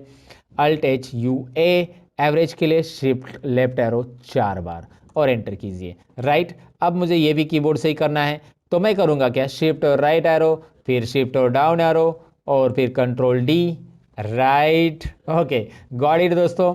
तो ये आपको समझ में आया कि मैंने मैक्स, मीन, काउंट, एवरेज कैसे निकाला। इंटरेस्टिंग है, कोई डिफिकल्टी नहीं है इसमें, कीबोर्ड से कैसे करना है, माउस से कैसे करना है, दोनों चीज़ें मैंने आपको बताई। अच्छा एक बात, एक सवाल मैं आपको पूछना चाहूँगा यहाँ पे कि एवरेज और परसेंटेज सेम रहते हैं क्या? ज़रा मुझे कमेंट सेक्शन में ज़रा बता देना कि एवरेज और परसेंटेज सेम रहते हैं क्या। आप अपना आंसर चेक कर लेना, कमेंट में पहले आंसर लिख देना और फिर यहाँ पे मैं आपको आंसर बता रहा हूँ। एवरेज और परसेंटेज सेम रहते हैं या नहीं रहते हैं, यहाँ पे आपको पता चलेगा, खुद मैं कैलकुलेट कर रहा हूँ। मैं इसका ज़रा कॉलम की साइज़ बढ़ा लूँगा क्योंकि एवरेज जो है पॉइंट्स में आता है और वो पॉइंट्स नहीं दिख रहे थे, तो मैंने कॉलम की साइज़ बढ़ा दी। लेकिन यहाँ पे ज़्यादा डेसिमल आ रहे हैं, इतने ज़्यादा डेसिमल प्लेसेस हमें चाहिए क्या? देखिए कॉलम की साइज़ बढ़ाइए, इतने सारे डेसिमल आ रहे हैं। तो डेसिमल प्लेसेस को अगर कम ज़्यादा करना है या एक एक पर्टिकुलर डेसिमल में रखना है, तो यहाँ पे होम टैब में आपको ऑप्शन दिया गया है नंबर फॉर्मेट में, ये नंबर ग्रुप दिख रहा है ना, उसमें आपको यहाँ पे ये जो ऑप्शन दिखाई दे रहा है डिक्रीज डेसिमल है, और यहाँ पे मैं डिक्रीज कर दिया पूरा का पूरा, लेकिन मुझे यहाँ पे राउंड फिगर मिलेगा फिर, तो मैं इंक्रीज डेसिमल पे क्लिक करूँगा। इंक्रीज डेसिमल पे क्लिक जैसे करूँगा, 1 2, ये इंक्रीज और डिक्रीज डेसिमल यहाँ पे याद रखना है, इंक्रीज डेसिमल डिक्रीज डेसिमल। सो यहाँ पे बस क्लिक करेंगे तो आपको मिल जाएगा वो ऑप्शंस। यहाँ पे डबल क्लिक कीजिए, कॉलम की साइज़ यहाँ पे एडजस्ट हो जाएगी। ये 2 डेसिमल मैंने रख दिया। अब यहाँ पे परसेंटेज के लिए फॉर्मूला हमें देना पड़ेगा क्योंकि कोई फंक्शन अवेलेबल नहीं है एक्सेल के अंदर, और परसेंटेज का जो फॉर्मूला रहेगा हम कैसे करेंगे, is equal to this is our total divide by what is next, total divide by out of marks, कितने में से मिला ये तीनों भी सब्जेक्ट 100 मार्क्स के मेरे, मतलब पहले सब्जेक्ट 1 को 100 में से मिला है, सब्जेक्ट 2 को 100 में से मिला है और सब्जेक्ट 3 को 100 में से मार्क्स मिला है, तो तीनों 300 में से मुझे मिले हैं, इसलिए 300 इंटू 100, राइट। सो 300 इंटू 100 अगर मैं क्रॉस मल्टीप्लिकेशन करूंगा तो दोनों जीरो हट जाएंगे और यहाँ पे मैं 3 लिखूंगा तो भी चलेगा, लेकिन मैं आपको फॉर्मूला समझाने के लिए ऐसा लिख रहा हूँ, एंटर करूंगा और मैं यहाँ पे डबल क्लिक करूंगा और यहाँ पे देखिए क्या हो रहा है, एवरेज और परसेंटेज यहाँ पे आपको दिखाई दे रहा है। यहाँ पे डेसिमल प्लेसेस एक काम कीजिए, कम कीजिए, 2 डेसिमल प्लेसेस रखिए बस, और आपको एवरेज और परसेंटेज सिमिलर दिख रहा है या नहीं, ज़रा बताइए। सिमिलर है आप बोलेंगे, सिमिलर ही होता है ऐसा आप बोलेंगे, लेकिन कुछ केसेस में सिमिलर है, कुछ केसेस में नहीं। अब कैसे, मैं आपको बता देता हूँ। अगर आपके सब्जेक्ट तीनों भी सब्जेक्ट 100 मार्क्स के हैं तो एवरेज और परसेंटेज सिमिलर रहेगा, लेकिन कोई एक सब्जेक्ट 150 में से मार्क्स मिले हैं, so it is possible to like get 148 marks, है ना, आपको 148 मिले हैं 150 में से, राइट। इधर 100 में से मिले आपको 98 और इधर 100 में से मिले आपको 95। तो अब आपका मार्क्स, यहाँ पे ज़रा डबल क्लिक करता हूँ मैं, यहाँ पे भी डबल क्लिक करता हूँ क्योंकि ये ऐसा आ गया ना, ज़रा ध्यान से देखिए, यहाँ पे हैश आ रहा है ना, तो यहाँ पे एक कॉलम की साइज़ कम पड़ रही, समझ जाना, ये छोटी छोटी चीज़ें डेटा एंट्री में याद रखना। तो आपको कॉलम की साइज़ बढ़ा देना है, डबल क्लिक करना है, ऐसे आप कर सकते हैं। आपको यहाँ पे ये समझना है कि यहाँ पे टोटल कितनी है, 341, यानी 350 में से ये मिले हैं आपको, 300 में से नहीं मिले। So average can be greater then 100, हो सकता है ना, एवरेज तो 100 से ज़्यादा हो सकता है, लेकिन परसेंटेज हो सकता है क्या, 113%, कभी सुना है किसी स्टूडेंट को मिले? तो भैया आपका कैलकुलेशन तो गलत है, क्योंकि ये मिले हैं आपको 350 में से, तो यहाँ पे एक तो आप 350 लिखो या फिर इसको आप इस तरह से लिखो 3.5, ये भी चलेगा क्योंकि क्रॉस मल्टीप्लिकेशन में 2 जीरो जो है इधर पॉइंट में आ जाएंगे। तो ये देखिए आपका जवाब क्या आएगा, इस तरह के आपके परसेंटेज रहेंगे, 97% आपको मिले रहेंगे और एवरेज इस तरह से रहेगा। तो एवरेज और परसेंटेज अलग अलग होगा जब आपके सब्जेक्ट के मार्क्स कुछ अलग ही है, 100 नहीं है, 100 में से है तो एवरेज और परसेंटेज सिमिलर रहेगा। फिलहाल मैं इसे अंडू कर देता हूँ सारी चीज़ों को, और मैं आपको ये बताने के लिए ये मैंने सारी चीज़ें या उटपटांग हरकतें की कि एवरेज और परसेंटेज अलग अलग कौन से केसेस में होते हैं। अब आप किसी को भी बता सकते हैं, बहुत सारे लोगों की एक गलतफहमी होती है कि ये दोनों इक्वल रहते हैं, लेकिन कुछ केसेस में ये दोनों सिमिलर या इक्वल हम नहीं कह सकते उसको, राइट। अब रिजल्ट और ग्रेड तो हम निकालने वाले दोस्तों, ये ज़रा ट्रिकी फॉर्मूला, यहाँ पे इफ कंडीशन हम सीखने वाले हैं और इफ कंडीशन से हम रिजल्ट और ग्रेड कैसे निकालेंगे सीखेंगे। लेकिन उसके पहले कुछ चीज़ें हम यहाँ पे सीख लेंगे। सबसे पहले तो हम कंडीशनल फॉर्मेटिंग सीख लेंगे। अब कंडीशनल फॉर्मेटिंग इनके ऊपर मुझे देनी है, सब्जेक्ट 1 2 3 को मैंने सिलेक्ट किया है। होता क्या है, होम टैब में कंडीशनल फॉर्मेटिंग एक ऑप्शन है।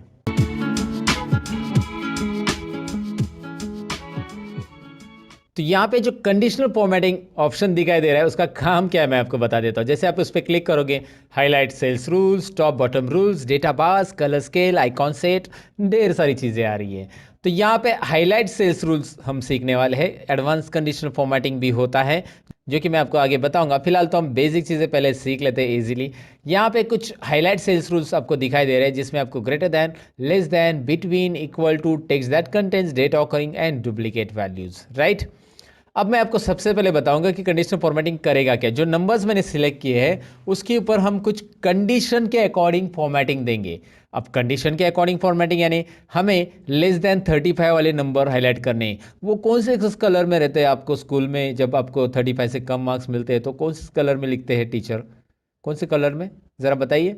रेड कलर में, एवरीबडी नोज दैट। तो लेस देन पे क्लिक कीजिए और यहाँ पे लेस देन पे क्लिक करने के बाद एक छोटा सा नन्ना सा डायलॉग बॉक्स आ रहा है हमेशा की तरह।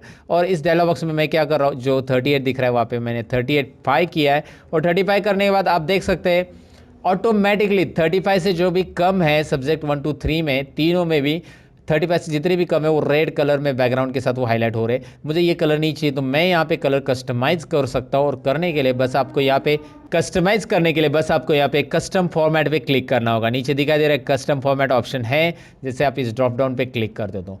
कस्टम फॉर्मेट में हमें यहाँ पे फिल या फिर फॉन्ट जो कलर चाहिए वो चूज़ कर सकते हैं। मैं फॉन्ट कलर ही देना चाहता हूँ, फॉन्ट में मैंने रेड कलर दे दिया। देखिए फॉन्ट में कलर में यहाँ पे रेड कलर, और ओके कीजिए। अब ओके कीजिए, देखिए क्या हो रहा है, बस 35 के नीचे वाले जो है उसका फॉन्ट कलर रेड हो चुका है। आसान है ना, बहुत बहुत ही आसान है। अब मैं आपको बताऊं कि 35 के ऊपर वाले देने हैं तो conditional formatting, highlight cells rule, और यहाँ पे हाईलाइट सेल्स रूल में ग्रेटर दैन में क्लिक करेंगे।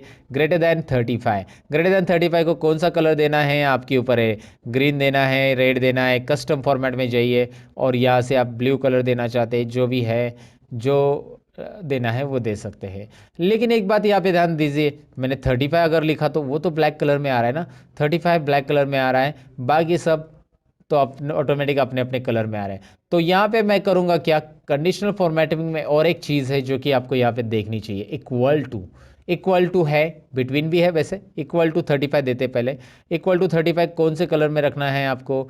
चलिए मैं यहाँ पे कस्टम फॉर्मेट में हमेशा की तरह कलर दूसरा लेता हूँ। यहाँ पे मतलब इस तरह मैंने पर्पल ले लिया।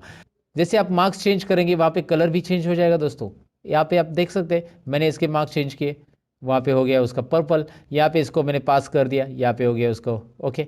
सो गॉट इट, आपको समझ में आया ये कैसे हो रहा है। ओके अब मुझे यहाँ पे कोई बिटवीन मार्क्स हाईलाइट करने हैं, जैसे मुझे 150 टू 175 के बीच में हाईलाइट करने हैं, तो मैंने इसको सिलेक्ट किया, कंडीशनल फॉर्मेटिंग और बिटवीन पे क्लिक किया। सिंपल है, बिटवीन में 150 टू 170 मैंने दे दिया, तो मैंने दे दिया और जस्ट मैंने कोई भी कलर यहाँ पे सिलेक्ट कर लिया और ओके किया। दिखाई दे रहा है आपको 150 टू 175 के या जो भी आप फॉर्मेट दोगे उसके बीच में यहाँ पे नंबर हाईलाइट हो जाएंगे।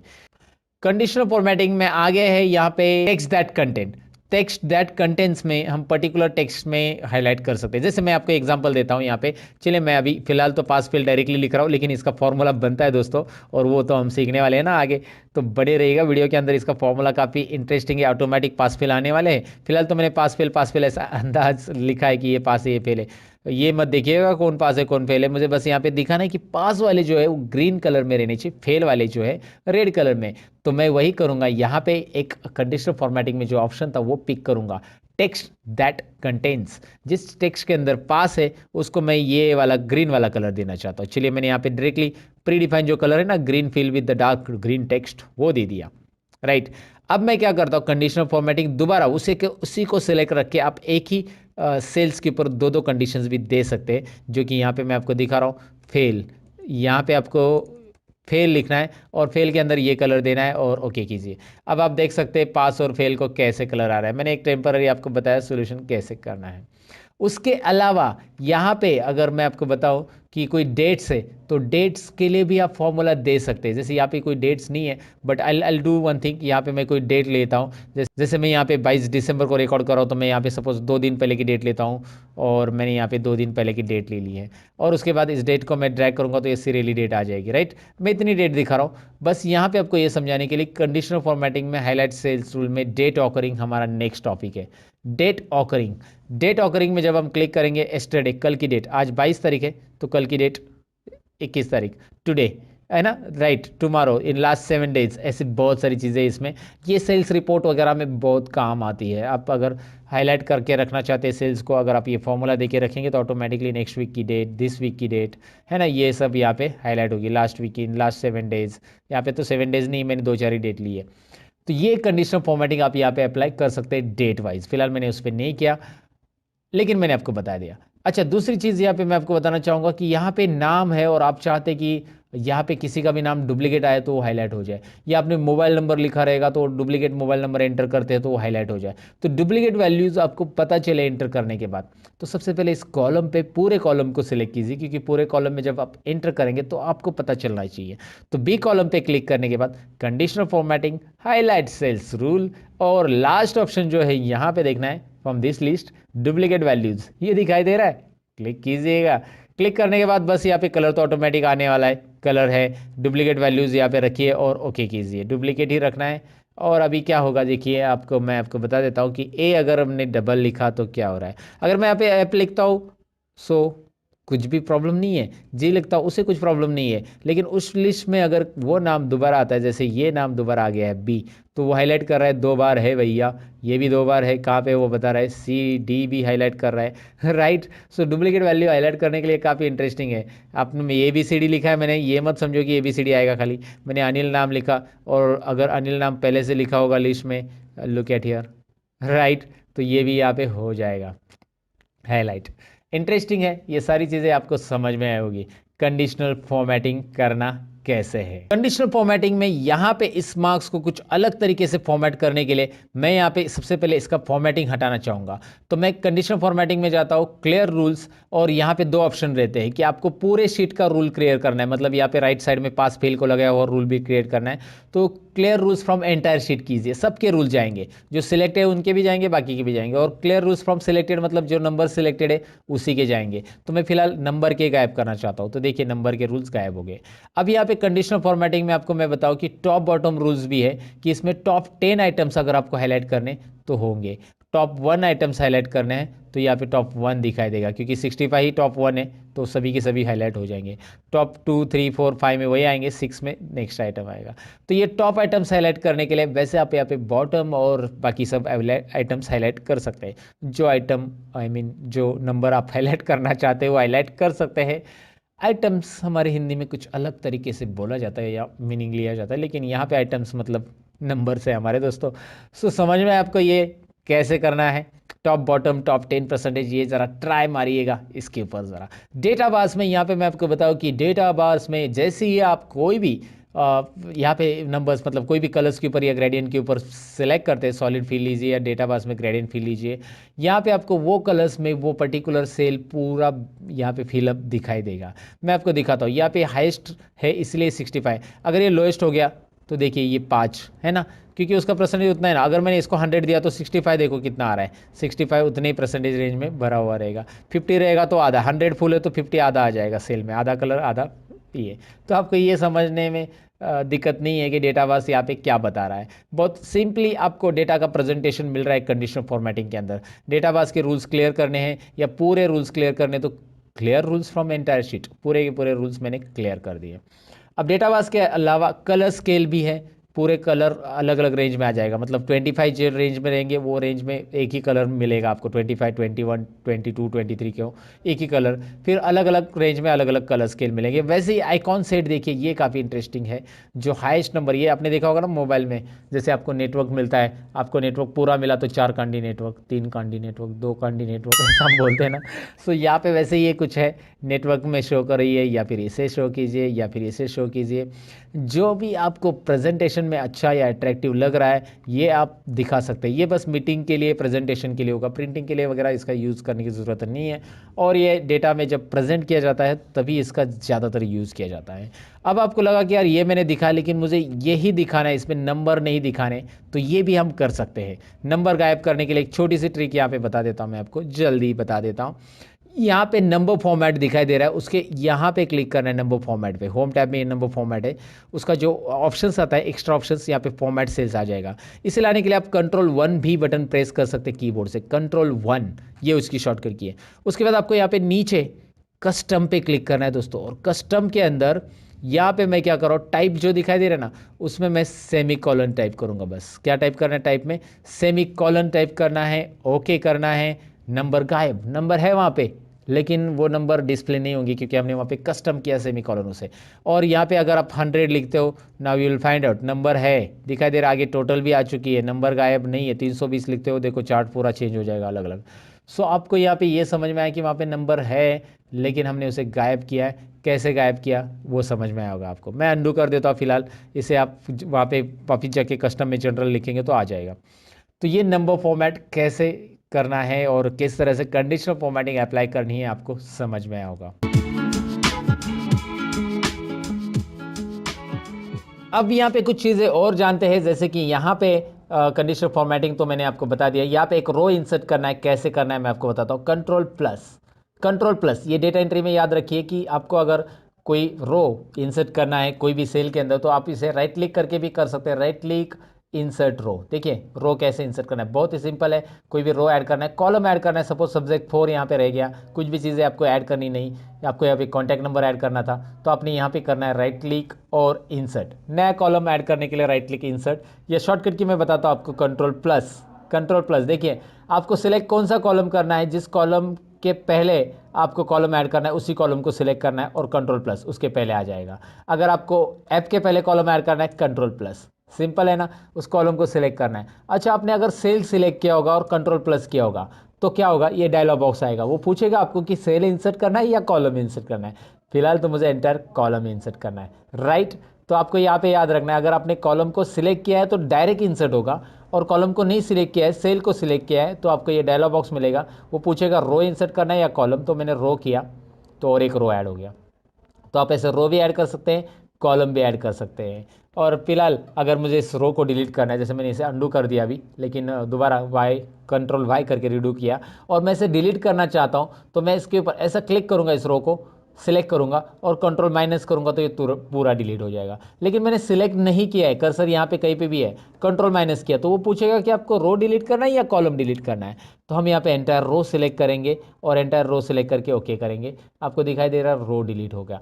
कंट्रोल प्लस ऐड होगा, कंट्रोल माइनस डिलीट होगा। अगर आपने रो सिलेक्ट करके रखा है तो रो ऐड होगा, और आपने कॉलम सेलेक्ट किया है तो कॉलम ऐड होगा कंट्रोल प्लस से, और रो सिलेक्ट करके रखा है कंट्रोल माइनस किया तो रो डिलीट होगा, और कॉलम सिलेक्ट करके रखा है और कंट्रोल माइनस किया तो कॉलम डिलीट होगा। ये शॉर्टकट की याद रखना है। वैसे उसके लिए alt I C insert column ये एक शॉर्टकट की बनती है, और alt I R insert row ये भी एक शॉर्टकट की बनती है, जो कि मैंने आपको बता दिया। अभी आप डिसाइड कर लो आपको कौन सी शॉर्टकट की यूज़ करनी है, अल्ट आई सी करनी है, अल्ट आई आर करना है, व्हाटएवर, या कंट्रोल प्लस माइनस करना है।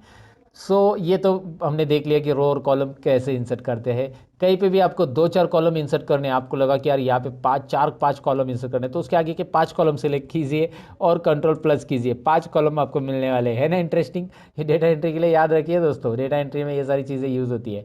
आपको उतने कॉलम सेलेक्ट करने हैं और कंट्रोल प्लस, उतने कॉलम ऐड होंगे, वो कॉलम आगे शिफ्ट हो जाएंगे। वैसे रो में भी है, आप इसमें 3 रो या 4 रो बीच में इंसर्ट करना चाहते हैं 2 नंबर के पहले, तो 2 से सिलेक्ट करना चालू कीजिए, 2 से सिलेक्ट 4 तक किया, control plus, control Z undo, right.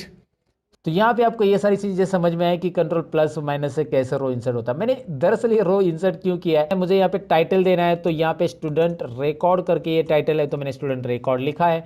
अब मैं इसे सिलेक्ट करूँगा यहाँ से यहाँ तक, जो कि आपको दिख रहा है। क्यों यहाँ से यहाँ तक सिलेक्ट करूँगा, ए से लेकर एम तक इसलिए सिलेक्ट करना है क्योंकि एम तक मेरा डेटा है, और इतना ही सिलेक्ट करना है, ऐसा पूरा रो नहीं सिलेक्ट करना है। बहुत सारे लोग गलती करते हैं, पूरे रो को सिलेक्ट कर लेते हैं। आपको पूरा रो नहीं करना है, मुझे ए से एम तक सेल तक मतलब ये सिलेक्ट करना है। इससे करूँगा क्या मैं आगे, क्योंकि ये टाइटल मुझे सेंटर में चाहिए, तो मैं यहाँ पे एक ऑप्शन रहता है जो कि होम टैब में होता है, मर्ज एंड सेंटर, इसे यूज़ करूँगा।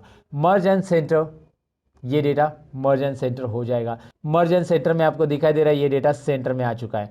अब इसे फॉर्मेटिंग भी हम कर सकते हैं। चलिए सबसे पहले मैं इसको ऐसा सेलेक्ट कर लेता हूँ और सबको ऑल बॉर्डर्स कर देता हूँ। ऑल बॉर्डर्स यहाँ पे आपको मिल जाता है, देखिए बॉर्डर्स बहुत अलग अलग टाइप के हैं, मैंने ऑल बॉर्डर्स किया है फिलहाल।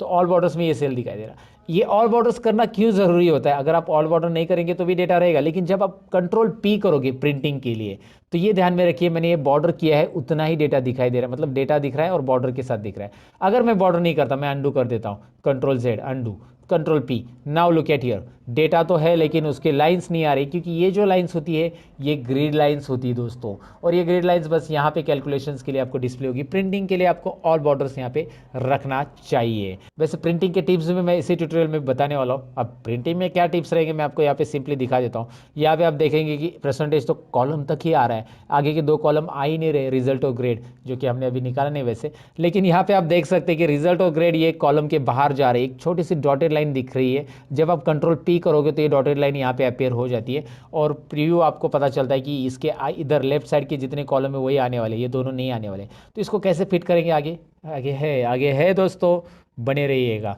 फिलहाल तो आपको यहाँ पे पता चला कि टाइटल कैसे ऐड किया मैंने, और इसको चाहिए तो आप फिल कलर दे सकते हैं। You can fill the colour like this, और या फिर आपको नहीं लगता है कि यार ये फिल कलर एक एक को क्यों दे दे, तो इसको सिलेक्ट कीजिए और यहाँ पे आपको स्टाइल्स ऑप्शन मिल रहा है, जहाँ से आप डिफरेंट स्टाइल्स अप्लाई कर सकते हैं सेल के ऊपर। डायरेक्टली यहाँ पे स्टाइल अप्लाई हो रहा है, आप डायरेक्ट जो चाहिए वो स्टाइल अप्लाई कीजिए। लेकिन मैं रिकमेंडेशन करूँगा कि स्टाइल वगैरह अप्लाई करने से आप इसे टेबल में कन्वर्ट कीजिए। टेबल में कन्वर्ट कैसे करना है, तो यहाँ पे स्टाइल्स तो आप अप्लाई कर सकते हैं, लेकिन मैं आपको बताऊं कि इस डेटा को, ये टाइटल छोड़ दो, ये तो हमारा मर्जन सेंटर टाइटल है, इस डेटा को हम टेबल में कन्वर्ट कर सकते हैं। टेबल में कन्वर्ट करने के लिए यहाँ पे आपको दो ऑप्शंस रहते हैं, एक तो फॉर्मेट एज ए टेबल में से आप टेबल में कन्वर्ट कर सकते हैं, या फिर इंसर्ट में से यहाँ पे आता है टेबल ऑप्शंस। अब इस टेबल में कन्वर्ट करने के बेनिफिट होते हैं कि इस टेबल को नाम असाइन होता है, और यहाँ पे फॉर्मूला जो भी हम एक बार देंगे वो बार बार देने की जरूरत नहीं। मैं आपको दिखाता हूँ क्या होगा टेबल में कन्वर्ट करने का बेनिफिट। चलिए प्रैक्टिकली देखते हैं। फॉर्मेट एज ए टेबल में जाते हैं, यहाँ पे जो भी डिज़ाइन आपको पसंद है यहाँ से आप डिज़ाइन पिक करिए। आपको लगा ये डिज़ाइन पसंद है, वो पूछ रहा है कि where is the data for your table, and नीचे आपको एक ऑप्शन भी पूछ रहा है my table has a headers. तो मैंने ऑलरेडी उसे चेक किया है कि मेरे टेबल को हेडर है, ऑलरेडी हेडर है ना, मैंने लिखा है सीरियल नंबर नेम, और मैंने यहाँ पे ये जो है मेन सेंटर हेडिंग वो नहीं लिया, याद रखिए वो लेने की ज़रूरत नहीं टेबल कन्वर्ट करते समय।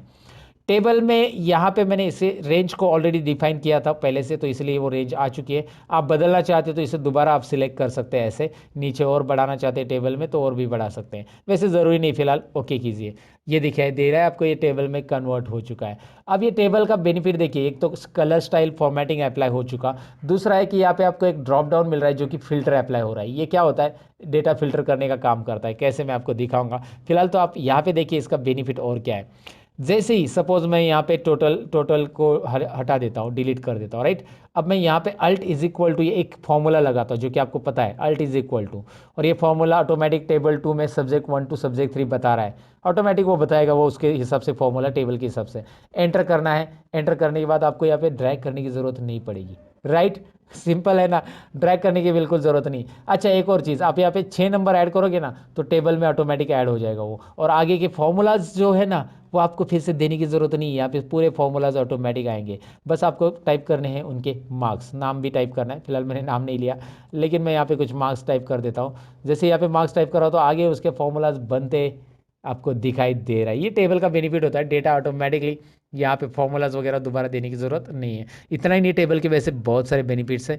फिलहाल तो आपको मैंने बताया कि टेबल आपको फॉर्मेटिंग देता है रेडीमेड कैसे, और ये आपको यहाँ पे समझ में आया होगा। तो टेबल को अगर रिमूव करना है, बहुत सारे लोगों का ये सवाल भी रहता है कि टेबल मैंने अप्लाई किया, अभी मुझे नहीं चाहिए टेबल, ये फॉर्मेटिंग नहीं चाहिए, तो आप टेबल को रिमूव भी कर सकते हैं। इसके लिए आपको टेबल के लिए यहाँ पे एक टैब आता है, जब आप टेबल इंसर्ट करते हो तो एक डिज़ाइन टैब आता है। डिज़ाइन टैब में यहाँ पे एक ऑप्शन रहता है convert to range, convert to range. तो कन्वर्ट टू रेंज पे आप क्लिक कीजिए, और do you want to convert this table into the normal range, yes, ये हमें नॉर्मल रेंज में कन्वर्ट करना है, हमें नहीं चाहिए टेबल में, तो उसका फिल्टर हट जाएगा लेकिन फॉर्मेटिंग नहीं हटेगा। अब आपकी बारी है कि फॉर्मेटिंग भी हटाना है, आपको डेटा नहीं हटाना है, बस फॉर्मेटिंग हटाना है। तो मैं आपको बताऊं कि यहाँ पे एक होम टैब के अंदर क्लियर ऑल भी है, क्लियर फॉर्मेट्स भी है, क्लियर कंटेंट भी है, क्लियर कमेंट है, हाइपरलिंक है। फिलहाल हमारी जो रिक्वायरमेंट है वो है क्लियर फॉर्मेट्स, तो कीजिए ना क्लियर फॉर्मेट। देखिए फॉर्मेट में सब जाएगा, कंडीशनल फॉर्मेटिंग एवरीथिंग, लाइक आपका डेटा रहेगा बस यहाँ पे, राइट। तो आपको टेबल कैसे अप्लाई करना है, कैसे रिमूव करना है, वो आपको यहाँ पे समझ में आया होगा। अब हमें टेबल में जो आया था फिल्टर, वो कैसे अप्लाई करना है वो सीखना है, और साथ में सॉर्ट भी सीखना है। फिल्टर और सॉर्ट सीखेंगे उसके बाद ही हम यहाँ पे रिजल्ट का कैलकुलेशन करेंगे। फिलहाल ये रिजल्ट ऐसे ही रहने दीजिए, ये जो टाइप किया है मैंने। अब फिल्टर और सॉर्ट कैसे करेंगे, पहले इसे चलिए मैं कंट्रोल ए करता हूँ, अल्ट एच बी ए करता हूँ, अल्ट एच बी ए, क्या किया मैंने, अल्ट एच बी ए दिखाता हूँ। कंट्रोल ए मतलब सिलेक्ट ऑल, अल्ट प्रेस किया, होम टैब के लिए एच प्रेस किया, बी फॉर बॉर्डर्स, यहाँ पे देखिए बी फॉर बॉर्डर्स, ज़रा जूम करके देख लीजिए, बी फॉर बॉर्डर्स और A for all borders, right, alt H B A. ये शॉर्टकट कीज यूज़ करना सीखिएगा दोस्तों। तो अब आप यहाँ पे क्या करेंगे हम, फॉर्मेटिंग मैंने नहीं रखा है, मैं फिल्टर अप्लाई करना सबसे पहले बताऊंगा आपको। फिल्टर कैसे अप्लाई होता है, शॉर्टकट की Alt+A+T, फिल्टर अप्लाई हो गया, जो कि टेबल हमने इंसर्ट किया था तभी फिल्टर आया था, राइट। सो Alt+A+T से यहाँ पे फिल्टर अप्लाई होता है, Alt+A+T दोबारा फिल्टर रिमूव करने के लिए, Alt+A+T apply, Alt+A+T remove, right. सो Alt+A+T से होता है, या डेटा में यहाँ पे आपको ऊपर फिल्टर ऑप्शन दिखाई दे रहा है, डेटा में फिल्टर ऑप्शन पे क्लिक कीजिए, आपको फिल्टर मिल जाता है, remove filter. Okay, home tab में भी फिल्टर है, हाँ दोस्तों, यहाँ पे देखिए होम टैब में राइट कॉर्नर में आपको सॉर्ट और फिल्टर ऑप्शन दिखाई देता है, जिसमें नीचे फिल्टर ऑप्शन दिखाई दे रहा है, जिस पे क्लिक करके आप यहाँ पे फिल्टर ले सकते हैं। तो आप फिल्टर सीख रहे हैं, डेटा के अंदर फिल्टर कैसे अप्लाई करना है ये तो देखा, लेकिन फिल्टर काम कैसे करेगा, यहाँ पे देखिए नेम ऑफ स्टूडेंट में आप चाहते हैं कि मुझे ए और बी का रिकॉर्ड दिखे, तो मैंने उस ड्रॉप डाउन पे फिल्टर का जो ड्रॉप डाउन एरो आता है नीचे डाउन एरो, उस पर क्लिक किया और यहाँ पे बी और सी का, मतलब जो भी स्टूडेंट का देखना चाहते हैं, अनचेक किया सबको, और बी और सी का रिकॉर्ड चेक कर दिया। अब सबको अनचेक किया, बी और सी को चेक किया, तो बी और सी का रिकॉर्ड आपको दिखाई देगा। सिंपल है ना, बहुत सिंपल है, आपको बस यहाँ पे सिलेक्ट ऑल करना है, तो सिलेक्ट ऑल, सभी का रिकॉर्ड आएगा, आप यहाँ पे क्लिक कीजिए और जो रिकॉर्ड आपको चाहिए यहाँ से आप रख सकते हैं। चलिए एक काम कर देते हैं, हम यहाँ पे कुछ नाम मैं लिखता हूँ, तो यहाँ पे मैंने कुछ नाम लिखे और नाम के अकॉर्डिंग मैं फिल्टर करना चाहता हूँ। यहाँ पे है टेक्स्ट फिल्टर्स, नाम के अकॉर्डिंग फिल्टर करने के लिए। टेक्स्ट फिल्टर्स में क्या करना है आपको, देखिए इक्वल टू है, डज नॉट इक्वल टू है, बिगिंस विथ है, एंड्स विथ है, कंटेंट्स विथ है। तो इस फिल्टर को डिटेल में जान लेते हैं। चलिए सबसे पहले मैं इक्वल लेता हूँ, इक्वल लूंगा तो मैं यहाँ पे, तो इक्वल टू में सबसे पहले मैं यहाँ पे नाम टाइप करूंगा अजय वर्मा। अजय वर्मा जो है वो यहाँ पे फिल्टर होके आएगा, मतलब अजय वर्मा ही रहेगा, बाकी सब गायब। यहाँ पे आपको ऑप्शन आएगा फिल्टर के अंदर, clear filter from name of student, तो क्लियर कीजिए फिल्टर को। और आप अगर आगे चाहते हैं, जैसे यहाँ पे डज नॉट इक्वल टू, तो वो नाम लिखा तो उसको छोड़ के बाकी के सब आ जाएंगे, राइट। बिगिंस विथ लेते, चलिए begins with A, begins with A मतलब ए नाम के आ रहे हैं सभी, ए नाम से जिनका शुरुआत हो रहा है वो सभी आ रहे हैं, सो क्लियर फिल्टर। अगर आप, मैं यहाँ पे देखना चाहता हूँ बिगिंस विथ आर, तो आर आ जाएगा जो भी है। एंड्स विथ चाहिए, एंड्स विथ ए, तो यहाँ पे ए नाम से एंड होने वाले देखिए कौन कौन है, 3 लोग हैं, राइट। सो आपको ये फिल्टर कैसे काम कर रहा है डेफिनेटली समझ में आ रहा होगा कि यहाँ पे begins with, and with, contents with. अब कंटेंट्स विथ में जैसे शर्मा नाम के 2 लोग हैं, तो जितने भी शर्मा नाम के लोग हैं, शर्मा सभी के सभी आ जाएंगे। चलिए हाजिर हो शर्मा, हाजिर हो गए। ओके, सो कैसे किया मैंने समझ में आएगा आपको, मतलब एक्सेल ने सब दिया है रेडीमेड, मैंने बस वहाँ पे टाइप किया और आ गया। Does not contains, Sharma sir name की नहीं दिखनी चाहिए, तो शर्मा टाइप कीजिए, बाकी सब आ जाएंगे। शर्मा को गायब कर दीजिएगा, शर्मा जी गए, सभी शर्मा जी गए, बस अभी वर्मा जी है, काले जी है, बाकी सब जी है, सब्जी मीन्स सब्जी, सब लोग है जी।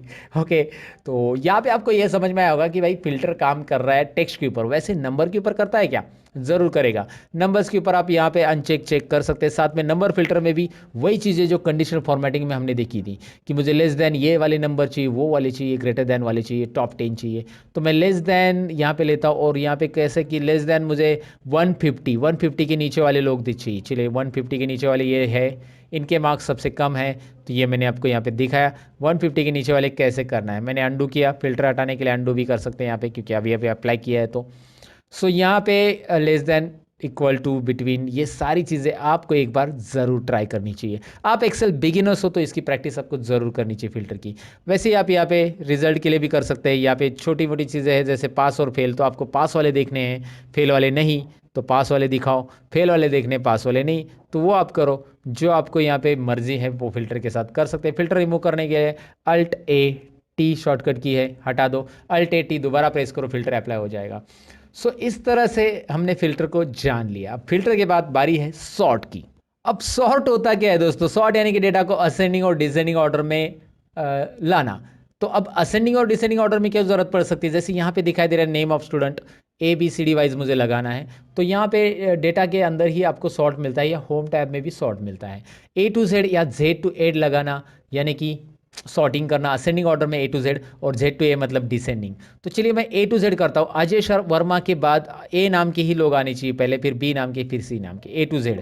तो जैसे मैं सॉर्ट के लिए क्लिक करूंगा, बस अजय कॉलम को सिलेक्ट किया है मैंने, ये डेटा ही, और सॉर्ट के लिए क्लिक करूंगा तो एक्सेल एक वार्निंग दे रहा है आपको। ये वार्निंग डायलॉग बॉक्स में ये बता रहा है कि आपने जो डेटा सिलेक्ट किया है उसके आगे भी डेटा है, अगर आप उसे सिलेक्ट नहीं करते हो तो वो डेटा सॉर्ट नहीं होगा। मतलब अजय वर्मा के मार्क्स 35, 50 और 100 है, अगर आपने उसे सिलेक्ट नहीं किया तो किसी और को मिल जाएंगे। अगर आपने कंटिन्यू विथ सिलेक्शन किया तो कंटिन्यू विथ करंट सिलेक्शन।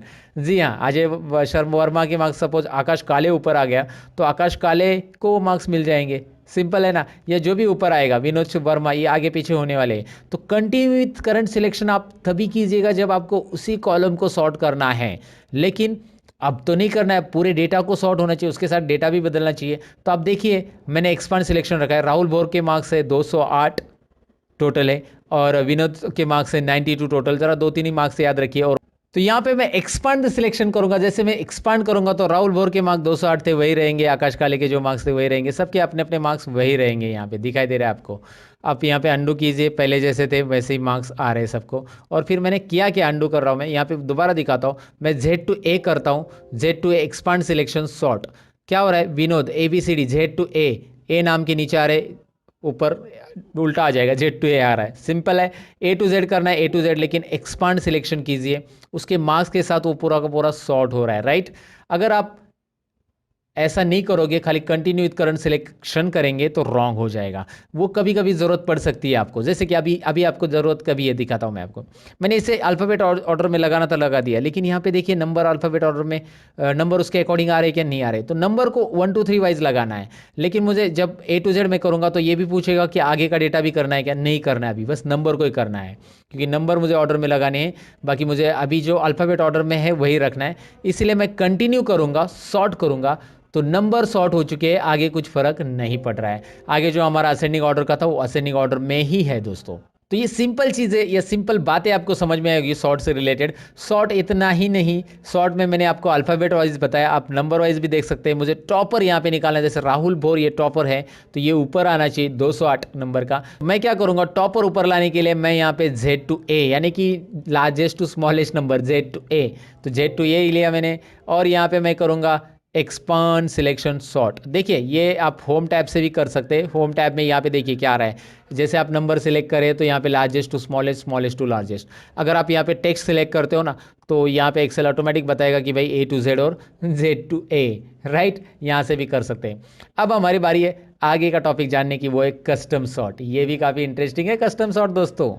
तो चलिए, सॉर्ट में असेंडिंग डिसेंडिंग तो हमने सीखा, लेकिन सॉर्ट में यहाँ पे एक और ऑप्शन रहता है, जैसे कि मैंने आपको होम टैब में दिखाया था, वो है सॉर्ट। यहाँ पे आप देख सकते हैं, आई मीन कस्टम सॉर्ट।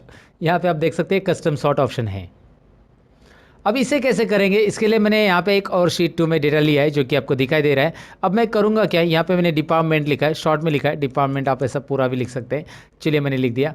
तो अब मुझे करना क्या है कि ये डिपार्टमेंट वाइज सॉर्ट करना है, यानी कि सेल्स और परचेस को अरेंज करना है ये डिसेंडिंग ऑर्डर में, यानी कि सेल्स ऊपर आना चाहिए और परचेस नीचे। डिसेंडिंग ऑर्डर में ऐसे होगा ना, क्योंकि P पहले आता है अल्फ़ाबेट और S बाद में आता है।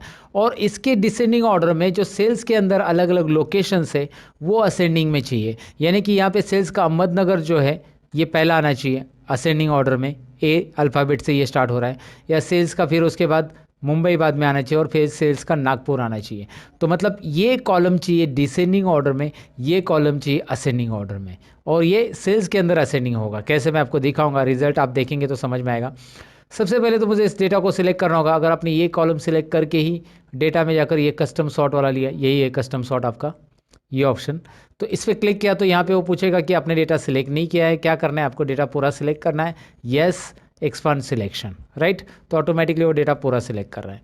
ऊपर से यहाँ पे देखिए इस डायलॉग बॉक्स में क्या है, my data has header already check है, दिखाई दे रहा है ना। ये तो चेक रहना ही चाहिए क्योंकि हमारे डेटा को हेडर ऑलरेडी है, जैसे serial number, name of employee, department and location, ये हमारे हेडर है।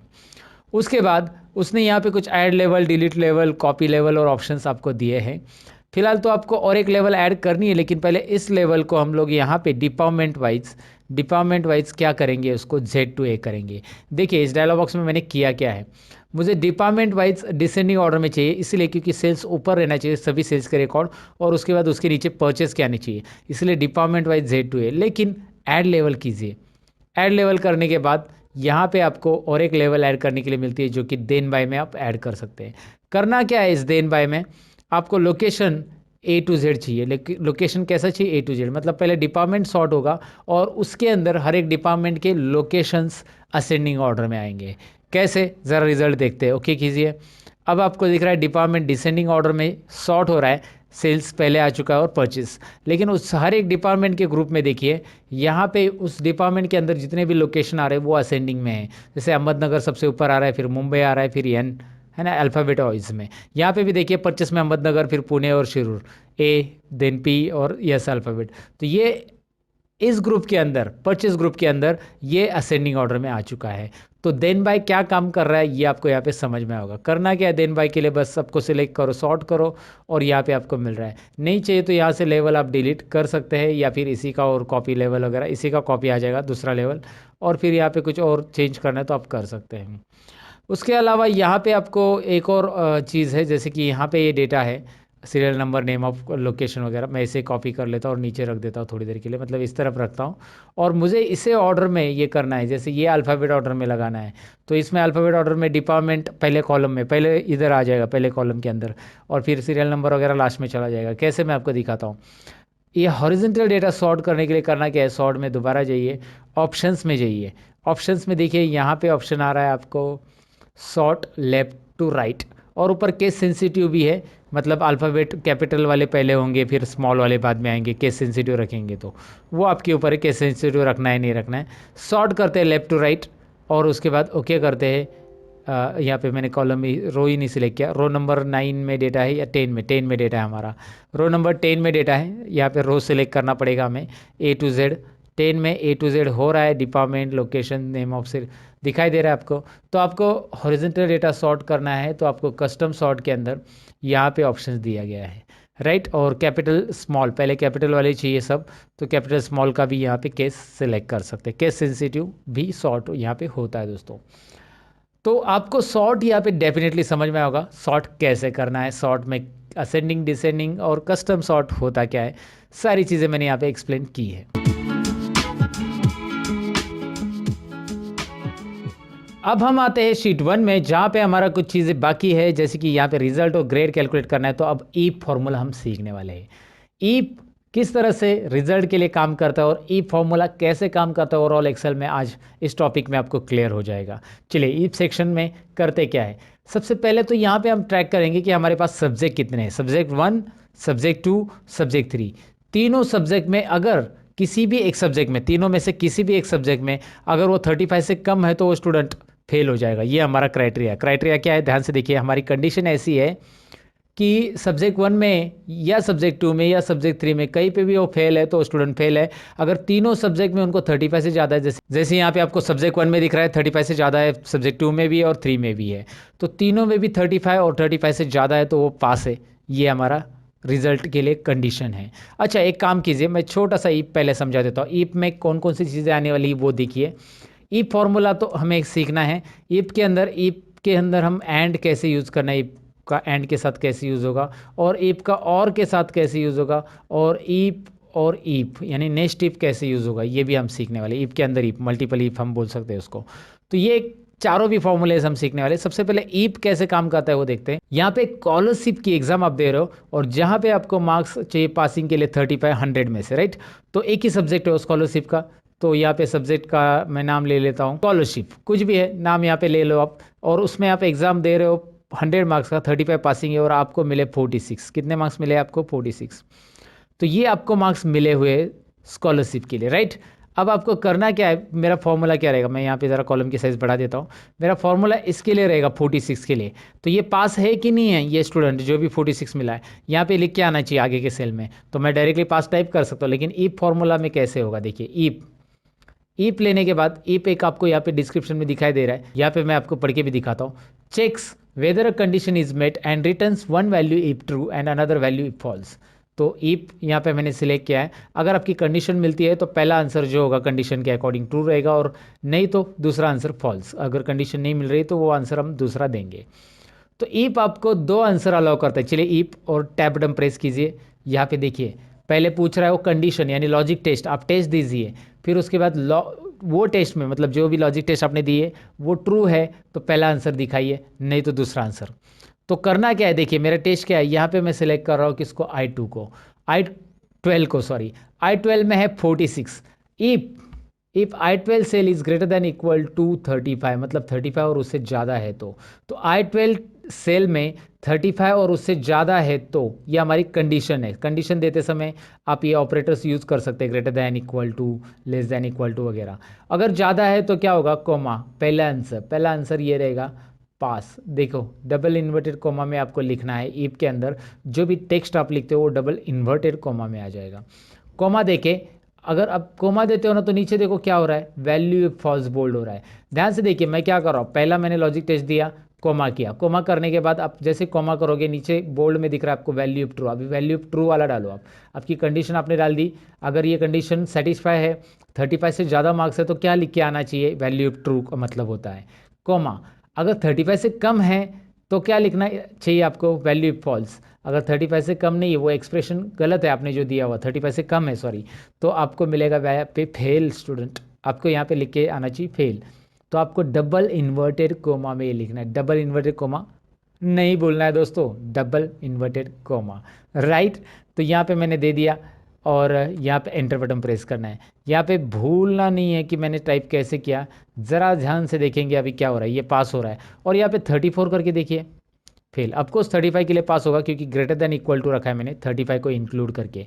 35 है फिर भी पास है, 35 से ज़्यादा है फिर भी पास है, 35 से कम जाते हैं 31 32 कुछ भी डालो फेल आ जाएगा। तो इफ कंडीशन यहाँ पे आपको काम कैसे कर रहा है समझ में आया होगा, एक सेल के अंदर, एक ही सेल के लिए मैंने दिया। तो इफ इस तरह से देते हैं दोस्तों, इफ कंडीशन आपको दो आंसर अलाउ करता है। अगर आपकी कंडीशन सही है यहाँ पे दी हुई तो पहला आंसर रिटर्न करेगा, नहीं तो अगर कंडीशन नहीं मिल रही है, 35 से कम है यहाँ पे और 35 से ज़्यादा अगर है तो पास, ज़्यादा नहीं है तो फेल, राइट। कंडीशन नहीं मिल रही है तो फेल, वैल्यू फॉल्स। तो इस तरह से मैंने आपको बताया कि यहाँ पे कैसे हम ई फॉर्मूला अप्लाई कर सकते हैं, डेफिनेटली आपको समझा होगा ये। अब ई फॉर्मूला यहाँ पे तो एक सब्जेक्ट नहीं, मेरे पास तीन सब्जेक्ट है, तो ऐसे अगर एक से ज़्यादा सब्जेक्ट है तो आपको एंड या फिर और यूज़ करना है। मैंने यहाँ पे और नहीं लिखा है, ऑफ लिखा, आपने देखा भी नहीं, ओके मुझे बताना ना, कम से कम यहाँ पे और लिखना था मुझे। तो यहाँ पे आपको मैं बता रहा हूँ और, राइट। तो यहाँ पे एक से ज़्यादा अगर सब्जेक्ट है तो इफ एंड और इफ और इन दोनों में से एक यूज़ कर सकते हैं। पहले मैं आपको इफ एंड की मदद से कैसे निकालना है ये रिजल्ट मैं दिखाता हूँ। Is equal to if open bracket. अब एंड क्यों यूज़ करना है, क्योंकि इफ आपको अलाउ करता है एक ही लॉजिक टेस्ट देने के लिए और एक ही यहाँ पे क्राइटेरिया दे सकते हैं। लेकिन अगर आप एंड यूज़ करते हो फॉर्मूला में तो आप लॉजिक 1, लॉजिक 2, लॉजिक 3, 4 ऐसे बहुत सारी लॉजिक दे सकते हैं। तो सबसे पहले यहाँ पे करेंगे क्या, सब्जेक्ट 1 की सेल यानी कि यहाँ पे आएगी C3 दिखाई दे रहा है आपको, ये C3 सेल हमारी रहेगी और C3 यहाँ पे आ चुका है सब्जेक्ट 1 की, क्योंकि उसे रिस्पेक्टिव में जो लेफ्ट साइड में सेल है वही हमने लिए है। दिखाई दे रहा है आपको C3 यहाँ पे आ चुका है। If C3 is greater than equal to 35, greater than equal to क्यों, क्योंकि हमें कंडीशन देना है एंड की तरह। मैं आपको समझाता हूँ एंड यूज़ करने के बाद आपको ग्रेटर दैन इक्वल टू ही क्यों लेना है, क्योंकि हम चेक करेंगे कि तीनों सब्जेक्ट में पास है तो ही पास देंगे, राइट। तो पहली कंडीशन दी हमने C3 is greater than equal to 35, comma again यहाँ पे सब्जेक्ट 2 कौन सा है, D3 है, D3 is greater than equal to 35। आप यहाँ पे लिख सकते हैं इस तरह से, या फिर कॉमा देने के बाद आप इस सेल को क्लिक भी कर सकते हैं। क्लिक कीजिए इस सेल के ऊपर, देखिए मैंने कॉमा दिया, इस सेल के ऊपर क्लिक किया, वो ऑटोमेटिकली आ चुका है। उसी के रिस्पेक्ट में जिस रो में आप यहाँ पे फॉर्मूला लिख रहे हो उसी के लेफ्ट साइड का जो सब्जेक्ट का सेल है उसे लेना है और इसमें भी ग्रेटर देन इक्वल टू 35 और ब्रैकेट क्लोज, ब्रैकेट एंड वाला क्लोज कर रहा हूँ मैं। देखिए यहाँ पे कलर दिख रहा है आपको एंड ब्रैकेट का और वही क्लोज कर रहा हूँ मैं। ज़रा इस कंडीशन को समझिए, मैं एक्सप्लेन करने की कोशिश कर रहा हूँ, आपको डेफिनेटली समझ में आएगा। यहाँ पे तीनों सब्जेक्ट की कंडीशन मैंने ली है, तीनों सब्जेक्ट में हमें मिलने चाहिए 35 से ज़्यादा मार्क्स। एंड दिया है ना, तो ये कोमा जो है बीच का वो रिप्रेजेंट कर रहा है एंड, यानी कि C3 is greater than equal to 35, comma यानी कि and D3 is greater than equal to 35 मतलब सब्जेक्ट 2 और A3 मतलब subject 3 it should be greater than equal to 35। तीनों में भी 35 से ज़्यादा रहेंगे या रहने चाहिए, रहेंगे तो क्या होगा कॉमा। अब कॉमा करेंगे जैसे हम इस ब्रैकेट के बाद तो वैल्यू ट्रू, तो क्या होगा अगर ये कंडीशन सेटिस्फाई तीनों में भी 35 से ज़्यादा है तो पास होगा डबल इन्वर्टेड कॉमा में, नहीं तो क्या होगा फेल होगा। मैंने यहाँ पे एंटर वगैरह नहीं प्रेस किया, टाइप के आगे वो ऑटोमेटिक नीचे आ जाएगा, आपको एंटर यहाँ पे प्रेस नहीं करना है, बिल्कुल कोई ज़रूरत नहीं फॉर्मूला में आपको कोई एंटर वगैरह ऐड करने की, बस टाइप करते जाइए, फॉर्मूला ऑटोमेटिक अपने आप नीचे आता है आगे अगर नहीं जा रहा है तो लॉजिक टेस्ट क्या है देखिए, तीनों सब्जेक्ट में ग्रेटर देन 35 है तो पास, नहीं तो फेल। एंड का कंडीशन यही काम कर रहा है, एंटर कीजिए, यहाँ पे रिजल्ट आपको मिल रहा है। Are you getting? Look at here, pass pass दोनों भी है क्योंकि तीनों सब्जेक्ट में 35 से ज़्यादा है। यहाँ पे तो ऑफकोर्स 100 ही है, और यहाँ पे देखेंगे तो 35 से कम है किसी ना किसी सब्जेक्ट में। ये तो तीनों सब्जेक्ट में फेल है, लगभग एक सब्जेक्ट में पास है यहाँ पे 35। और यहाँ पे देखिए ये पास होता है कि नहीं होता है, अभी दिखाता हूँ मैं आपको। हो गया पास, राइट। तो तीनों में आपको 35 या 35 से ज़्यादा मार्क्स है तो ही पास होगा, नहीं तो फेल बताएगा। ये हमारा एंड का कहना था। एंड उस तरह से काम करता है जैसे यहाँ पे सारी चीज़ें कंपलसरी होती है एंड के अंदर दी हुई, तो कंपल्शन का काम करता है। जैसे एग्जांपल लो ना, आप अगर कोई ड्राइविंग लाइसेंस निकालने जाते हो और वहाँ पे आपको बोला कि आधार कार्ड और पैन कार्ड दोनों भी चाहिए, मतलब मैं एग्जांपल बता रहा हूँ, तो दोनों भी चाहिए, दोनों कंडीशन है तो ही आपका ड्राइविंग लाइसेंस निकलेगा। यानी कि जहाँ पे दोनों चीज़ें कंपलसरी है या जितनी भी चीज़ें दी हुई कंपलसरी है वो होता है एंड। तो वो क्या बोलेंगे आपको, आपका ड्राइविंग लाइसेंस निकालना है आपको तो आधार कार्ड और पैन कार्ड, और बोलेंगे क्या बोलेंगे, और आधार कार्ड और पैन कार्ड, यानी एंड, राइट। तो वैसे ही अगर आपको और के साथ रिजल्ट निकालना है, और मतलब क्या होता है, ऑप्शनल, राइट। तो और के साथ निकालना है तो कंडीशन क्या रहेगी, मैं दिखाता हूँ। यहाँ पे एक कॉलम इंसर्ट करना है, जो कि मैंने आपको बताया कॉलम कैसे इंसर्ट करना है ऑलरेडी। राइट क्लिक करके इंसर्ट, यहाँ पे रिजल्ट 2 नाम देते हैं हम इसका। तो यहाँ पे इफ और ओपन ब्रैकेट के बाद मैं और लिखूंगा, और से भी आंसर सही आएगा दोस्तों, जी हाँ सही आएगा। लेकिन आप बोलोगे कैसे, कंडीशन में हम चेंज करने वाले हैं। सब्जेक्ट 1 की कंडीशन में हम लेंगे लेस देन 35। अब ऐसा क्यों, मैं आपको समझाता हूँ। चलिए यहाँ पे पहले फॉर्मूला टाइप कर देते हैं। सब्जेक्ट 1 के बाद सब्जेक्ट 2 यानी D3, वहाँ पे क्लिक करेंगे तो भी चलेगा, less than 35, and comma E3 less than 35। इससे होगा क्या, तीनों में से किसी भी एक सब्जेक्ट में 35 से कम है, तो मैंने और लिखा है ना दोस्तों। और का मतलब यहाँ पे होता है कोई भी एक सब्जेक्ट में 35 से कम है तो वो सब्जेक्ट 1 में चेक करेगा 35 से कम है तो डायरेक्टली वो रिजल्ट शो करेगा, या सब्जेक्ट 2 में चेक करेगा 35 से कम मिला तो डायरेक्ट रिजल्ट शो करेगा, और सब्जेक्ट 3 में भी चेक करेगा। तीनों में से किसी, तीनों में भी 35 से कम नहीं रहने चाहिए, ऐसा नहीं कि तीनों में भी, तीनों में से किसी भी एक में, क्योंकि और लिखा है हमने एंड नहीं लिखा है, तो तीनों में से किसी भी एक में अगर 35 से कम है तो कॉमा डबल इन्वर्टेड कॉमा में फेल, और फिर कॉमा डबल इन्वर्टेड कॉमा में पास। यहाँ पे एक भी कॉमा नहीं मिस करना है, नहीं तो फॉर्मूला कॉमा में चला जाएगा। हमेशा की तरह मजाक कर रहा हूँ, लेकिन यहाँ पे मैं आपको बताऊँ कि कॉमा भूलना नहीं है दोस्तों। फेल और पास कैसे निकाला ये रिजल्ट आपको दिखाई दे रहा है। चलिए मैं आपको दिखाता हूँ आंसर क्या आता है इसका। एंटर कीजिए and have a look this. क्या हो रहा है देखिए, पास है, और मैं इस फॉर्मूला को यहाँ पे ड्रैग करूँगा। नाउ यू कैन सी, यहाँ पे दिखाई दे रहा है जैसे यहाँ पे आ रहा था एंड के साथ आंसर, वैसे ही यहाँ पे आ रहा है। Got it. कोई डिफ़िकल्टी नहीं है दोस्तों, इसे निकालने में कोई प्रॉब्लम नहीं आएगा। आप इस फॉर्मूला को ज़रा ध्यान से समझने की कोशिश कीजिए, रट्टा मत मारिएगा, रट्टा मारने से कुछ मतलब नहीं होता है। एंड क्या काम करता है, और वैसे काम करता है जैसे आप एक वोटिंग कार्ड निकालने गए और वहाँ पे बोला कि यार आपके पास आधार कार्ड है, वो बोला, आपने बोला नहीं। आपके पास पैन कार्ड है, तो चलो लाओ पैन कार्ड से बना देते हैं, आपने बोला है तो पैन कार्ड से भी बनेगा, या आधार कार्ड, दोनों में से एक है। मतलब सभी चीज़ें कंपलसरी नहीं है, ऑप्शनल है। आधार कार्ड नहीं है तो पैन कार्ड दिखाओ, पैन कार्ड नहीं तो राशन कार्ड दिखाओ, ऐसे आपको बोला गया है। तो यहाँ पे ऑप्शनल चीज़ें आती है, तो यहाँ पे वही मैंने किया कि C3 में जाकर वो चेक करेगा 35 से कम है क्या, है तो डायरेक्ट फेल बताएगा, आगे की कंडीशन उसे चेक करने की ज़रूरत नहीं है क्योंकि ये और है दोस्तों। और D3 में चेक करेगा 35 से कम है क्या, है तो डायरेक्टली फेल बताएगा, नहीं तो फिर E3 में चेक करेगा, E3 में 35 से कम है तो है तो फेल बताएगा, तीनों में भी नहीं है तो डायरेक्टली क्या बताएगा, वो पास बताने वाला है, क्योंकि ये सेटिस्फाई नहीं हो रहा है, राइट। तो इस तरह से इफ एंड और इफ और इफ काम करता है। बस अभी इफ में एक और चीज़ सीखना है जिससे हम ग्रेड निकालने वाले हैं, यानी कि नेक्स्ट इफ। अब नेक्स्ट इफ कैसे होगा, if with in if, if के अंदर इफ, हम इफ के अंदर इफ, हम इफ के अंदर इफ, बहुत सारे इफ लेने वाले हैं।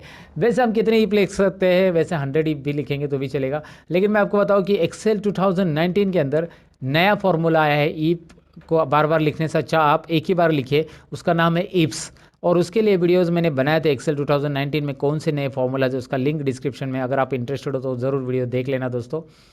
फिलहाल तो मैं आपको बताऊं कि यहाँ पे इज इक्वल टू करना है और आपको इफ टाइप करना है। इफ टाइप करने के बाद सबसे पहला कंडीशन, हम कोई भी एक रिजल्ट लीजिए, ये रिजल्ट ले लेते। If result is equal to fail, अगर रिजल्ट में फेल है तो ग्रेड में भी फेल आएगा, ग्रेड में पास नहीं आएगा। If result is equal to fail then result अगर फेल है तो ग्रेड भी फेल है, ये समझ लेना। पहली कंडीशन हमने दे दी कि रिजल्ट फेल है तो ग्रेड फेल है। अगर रिजल्ट फेल नहीं है तो पास ट्रैक करने की ज़रूरत नहीं, ऑटोमेटिक फेल नहीं है तो कॉमा कीजिए, यानी कि यहाँ पे आपके पास ईप में दो आंसर रहते हैं, फेल है तो फेल, फेल नहीं है तो क्या आंसर आएगा, फेल नहीं है तो ईप ओपन ब्रैकेट, ईप ओपन ब्रैकेट के अंदर लॉजिक टेस्ट देंगे हम इस ग्रेड के लिए। यानी कि ग्रेड कैसा रहता है हमारा, मैं आपको बताता हूँ। इस सेल के अंदर K3 के अंदर 75 से ज़्यादा है तो यहाँ पे मैंने ग्रेटर देन साइन ले लिखा, ग्रेटर देन इक्वल टू 75। अगर 75 से ज़्यादा है तो A प्लस ग्रेड हम देंगे यहाँ पे, A प्लस। मैंने कौन सा ग्रेड लिखा है देखिए, A प्लस, और ये इन्वर्टेड कोमा में रहेगा इस तरह से। ध्यान से देखिए यहाँ पे कर क्या रहा हूँ मैं, अगर फेल है तो फेल होगा, नहीं तो फेल नहीं है तो K3 में चेक करेंगे कितने मार्क्स है। K3 में चेक करना है यहाँ पे 75 और उससे ज़्यादा है तो greater than equal to 75, then A plus grade आने वाला है। अब यहाँ पे एक बात याद रखिए कि मैंने डिसेंडिंग ऑर्डर ग्रेड लिया है, यानी कि सबसे हाईएस्ट ग्रेड पहले लिया है और यही करना है आपको ग्रेड के फॉर्मूला में। तो ग्रेड के फॉर्मूला में क्या करना है, पहले 75 चेक कीजिए, अगर 75 से ज़्यादा नहीं है तो अब कोमा दीजिए, कोमा देने के बाद दोबारा ईप आएगा, ईप ओपन ब्रैकेट, और हम K3 को दोबारा सेलेक्ट करेंगे, K3 greater than equal to, इस बार हम 60 चेक करेंगे, 60 है तो कौन सा ग्रेड देंगे, देखिए ध्यान से 60 है तो यहाँ पे हम A ग्रेड देंगे, लेकिन हमने एक ही आंसर दिया है वैल्यू इफ ट्रू वाला, वैल्यू इफ फॉल्स वाला आंसर हम यहाँ पे देंगे, दूसरा ईप लेंगे, वैल्यू इफ फॉल्स की जगह हम दूसरा ईप लेंगे, और यहाँ पे हम क्या लिखेंगे देखिए, फिर से लॉजिक टेस्ट K3, मतलब एक ईप के अंदर दूसरा ईप कैसे मैं कर रहा हूँ देखिए, K3 is greater than equal to 50, अगर 50 या 45 लेते हैं, 45 से ज़्यादा है तो C ग्रेड। तो पहला आंसर हमने जैसे लिखा C ग्रेड, इसका यहाँ पे दिख रहा है वैल्यू इफ ट्रू, पहला आंसर इस ईप का, लॉजिक टेस्ट ये है, और कॉमा, और जैसे दूसरा आंसर लिखना है और एक ईप ऐड करेंगे हम, if open bracket, K3 is greater than equal to 35 है तो कौन सा ग्रेड, यहाँ पे गलती कर दी मैंने, यहाँ पे होना चाहिए C ग्रेड और वहाँ पे होना चाहिए B ग्रेड, ये हमारी थोड़ी सी गलती होगी, यहाँ पे मिस्टेक हम यहाँ पे सुधार लेते हैं। चलिए, देर आए दुरुस्त है, राइट। तो यहाँ पे A प्लस A B और C ग्रेड मैंने लिखा। आप लगा यार इतना बड़ा फॉर्मूला, आप ऐसा सोचो मत बिल्कुल। ये फॉर्मूला क्या है मैं आपको बताता हूँ। ये फॉर्मूला रिपीट है, ये फॉर्मूला दिख रहा है यहाँ से यहाँ तक, यही कॉपी करके यहाँ पे फिर से रखा गया है, बस दिखाई दे रहा है। बस आपको चेंज करना है ग्रेड यहाँ पे, और ग्रेड और मार्क्स चेंज करने, कंडीशन चेंज करना है। बाकी यहाँ पे ब्रैकेट कितने क्लोज होंगे ये सब देखने की ज़रूरत नहीं है, चिंता करने की ज़रूरत नहीं है। एंटर कीजिए, एक्सेल ऑटोमेटिक ब्रैकेट क्लोज कर रहा है, यहाँ पे इस बॉक्स में दिख रहा है एक्सेल ऑटोमेटिकली ब्रैकेट यहाँ पे क्लोज कर रहा है। यस, तो यहाँ पे ब्रैकेट को यस करेंगे और आंसर आ रहा है। चलिए देखते हैं अकॉर्डिंग टू दैट परसेंटेज के हिसाब से, जो फेल है फेल के लिए फेल, और जो परसेंटेज यहाँ पे दिखाई दे रहा है उसके हिसाब से उसको मार्क्स आए हैं कि नहीं आए, आए हैं। इसे हम नेक्स्ट टिप बोलते हैं दोस्तों। इसकी ज़रा प्रैक्टिस आपको करनी ज़रूरी है, और जितनी रिपीट आप इसके प्रैक्टिस करोगे उतना ईप आप डीपली समझते जाओगे कि ईप के अंदर लॉजिक टेस्ट होता क्या है, पहला आंसर क्या होता है, दूसरा आंसर क्या होता है, नेक्स्ट टिप लिया कैसे गया है, यहाँ पे क्यों लिया गया है, ये सारी चीज़ें आपको समझ में आएगी। तो ज़रूर ईप का एक बार प्रैक्टिस कीजिए। हमारा ग्रेड तक हमारा हो गया है। अब नेक्स्ट पॉइंट की तरफ बढ़ते हैं।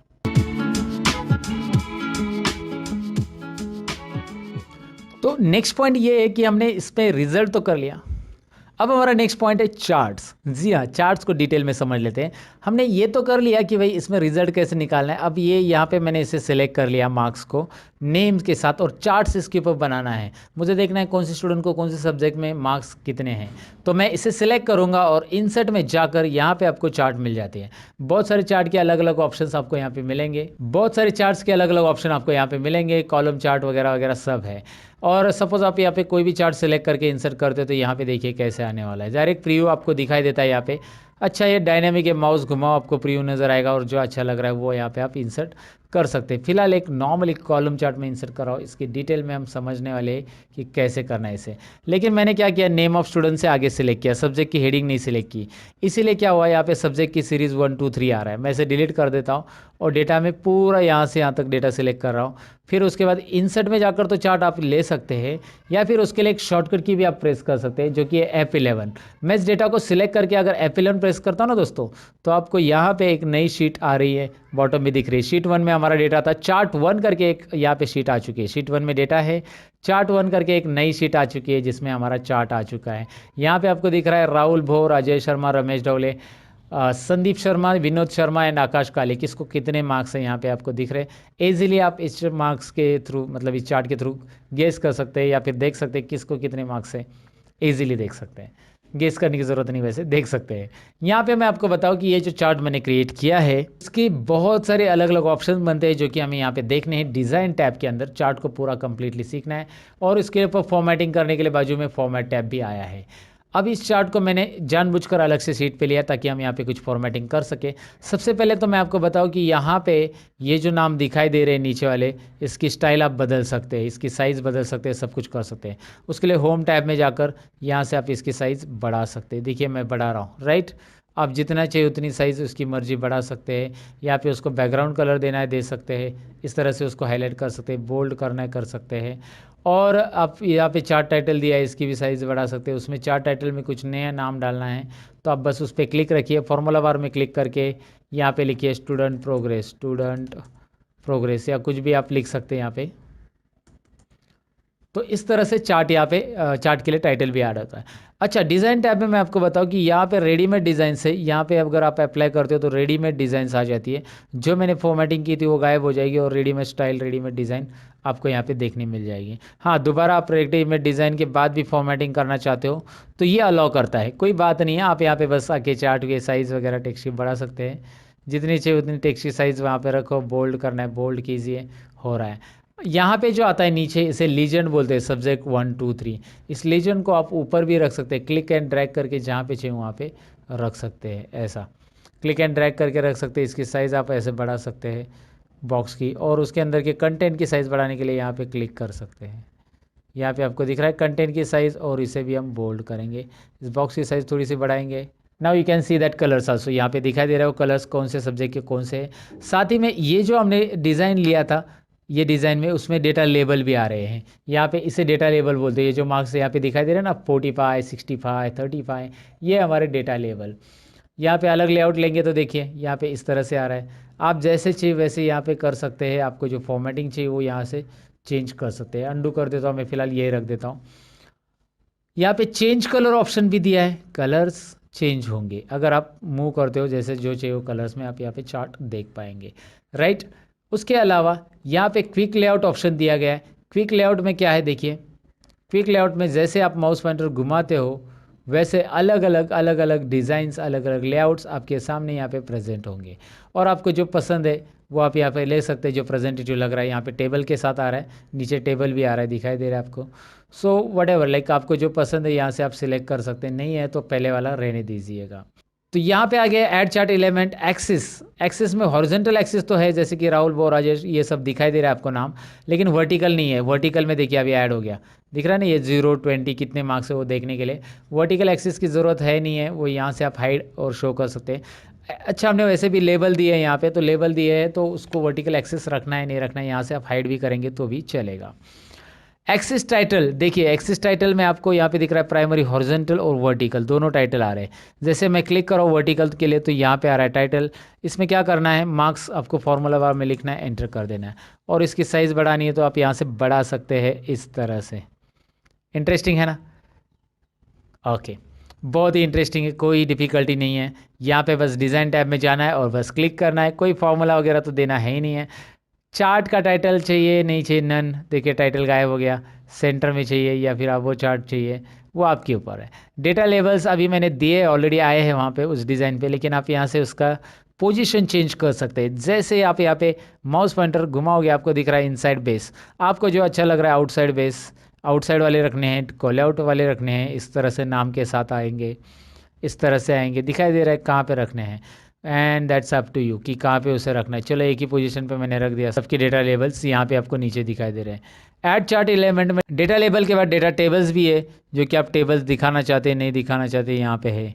विथ लीजन, विदाउट लीजन है, यानी कलर्स नीचे आते हुए दिखाई देंगे। देखो नीचे जैसे इसमें लिखा विथ लीजन तो नीचे लीजन की के साथ आ रहे, नो लीजन कलर के साथ नहीं आ रहे।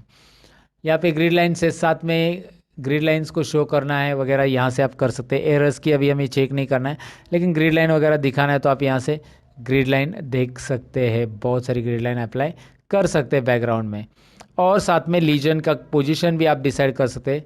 राइट में रखना है, टॉप में रखना है, बॉटम में रखना है, लेफ्ट में रखना है, बॉटम में रखना है। यहाँ पे लीजेंट आपको दिखाई दे रहा है, जैसे मैं मूव कर रहा हूँ। राइट में चाहिए तो राइट में, टॉप में चाहिए तो टॉप में, ये लीजेंट हम बोलते हैं इसे। इसे आप माउस से ड्रैग करके भी रख सकते हैं। तो ये चार्ट के एलिमेंट है, बेसिक लेवल पे इसे देखना है, सीखना है। क्विक लेआउट के बारे में मैंने आपको बताया है, ये चार्ट की डिज़ाइन बताई। यहाँ पे है स्विच रो को स्विच करना है। वाह, इंटरेस्टिंग है ना। देखिए क्या हो रहा है, मैं आपको बताता हूँ। सब्जेक्ट 1 2 3 जो यहाँ पे थे, मतलब कलर में, वो अभी देखिए राहुल शर्मा अलग अलग हर एक के कलर आ चुके हैं। रोज़ को कॉलम में, कॉलम के रोज़ के कर रहा है यहाँ पे। तो राहुल बोर का कलर, राहुल बोर को सब्जेक्ट 1 में कितने मिले, या फिर सभी सब्जेक्ट 1 2 और 3 के यहाँ पे आ रहे हैं ओवरऑल रिजल्ट। आप बस स्विच करेंगे, ये चेंज होगा, ऐसे स्विच करेंगे ये ऐसा चेंज होगा। आपको जैसे ज़रूरी वैसे रख सकते हैं। सिलेक्ट डेटा में जाइए। सिलेक्ट डेटा में यहाँ पे आपको डेटा कम करना है। जैसे आपको यहाँ पे 4 ही स्टूडेंट का डेटा लेना था, अब आपके पास 4 ही स्टूडेंट का रिकॉर्ड है। समझ में आपको? सिलेक्ट डेटा में जाकर डेटा आप बदल सकते हैं। जो डेटा आपको यहाँ पे और बढ़ाना है तो और बढ़ाएंगे। यहाँ पे सिलेक्ट डेटा का बहुत बड़ा काम रहता है जब आप एमआईएस रिपोर्ट जनरेट करते हो। और चार्ट का भी बहुत बड़ा काम रहता है। सिलेक्ट डेटा, स्विच रोज, ये सारी चीज़ें वहाँ पे यूज़ होती हैं।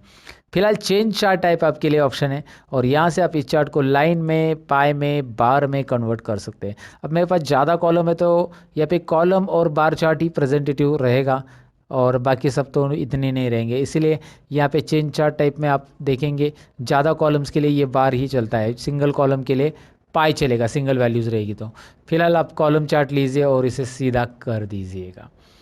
तो चेंज चार्ट टाइप में क्या होता है ये मैंने बताया। अब ये चार्ट हमारा चार्ट 1 शीट में है दोस्तों, और मैं चाहता हूँ कि इसे शीट 1 में ले लूँ। तो शीट 1 में ले सकते कि नहीं ले सकते? बिल्कुल ले सकते। कैसे? यहाँ पे डिज़ाइन में यहाँ पे ऑप्शन है मूव चार्ट। कौन सा ऑप्शन है? देखिए, मूव चार्ट। तो करना क्या है, बस मूव चार्ट पे क्लिक कीजिए। कहाँ पे रखना है उसको? ऑब्जेक्ट इन में रखना है, और ऑब्जेक्ट इन में कहाँ पे है? शीट 1 में रखना है। तो ऑब्जेक्ट इन में क्लिक कीजिए, शीट 1 में। अब यही चार्ट आपको शीट 1 में मिल जाएगा। इसकी साइज़ बहुत बड़ी की थी हमने, अब इसे छोटी करनी पड़ेगी आपको। यहाँ से दोबारा इसकी साइज़ छोटी कीजिए, तभी तो चार्ट नज़र आएगा। राइट, इसकी भी साइज़ हमने बहुत बड़ी की थी, इसे छोटी करनी पड़ेगी, तभी आपको चार्ट यहाँ पे डिटेल में दिख रहा है। ग्रिड लाइन नीचे, तो ग्रिड लाइन पे क्लिक करके आप इसे डिलीट कर सकते हैं। यहाँ पे 2-4 अलग अलग मेजर माइनर ग्रिड लाइन थी, उसे मैंने डिलीट कर दिया।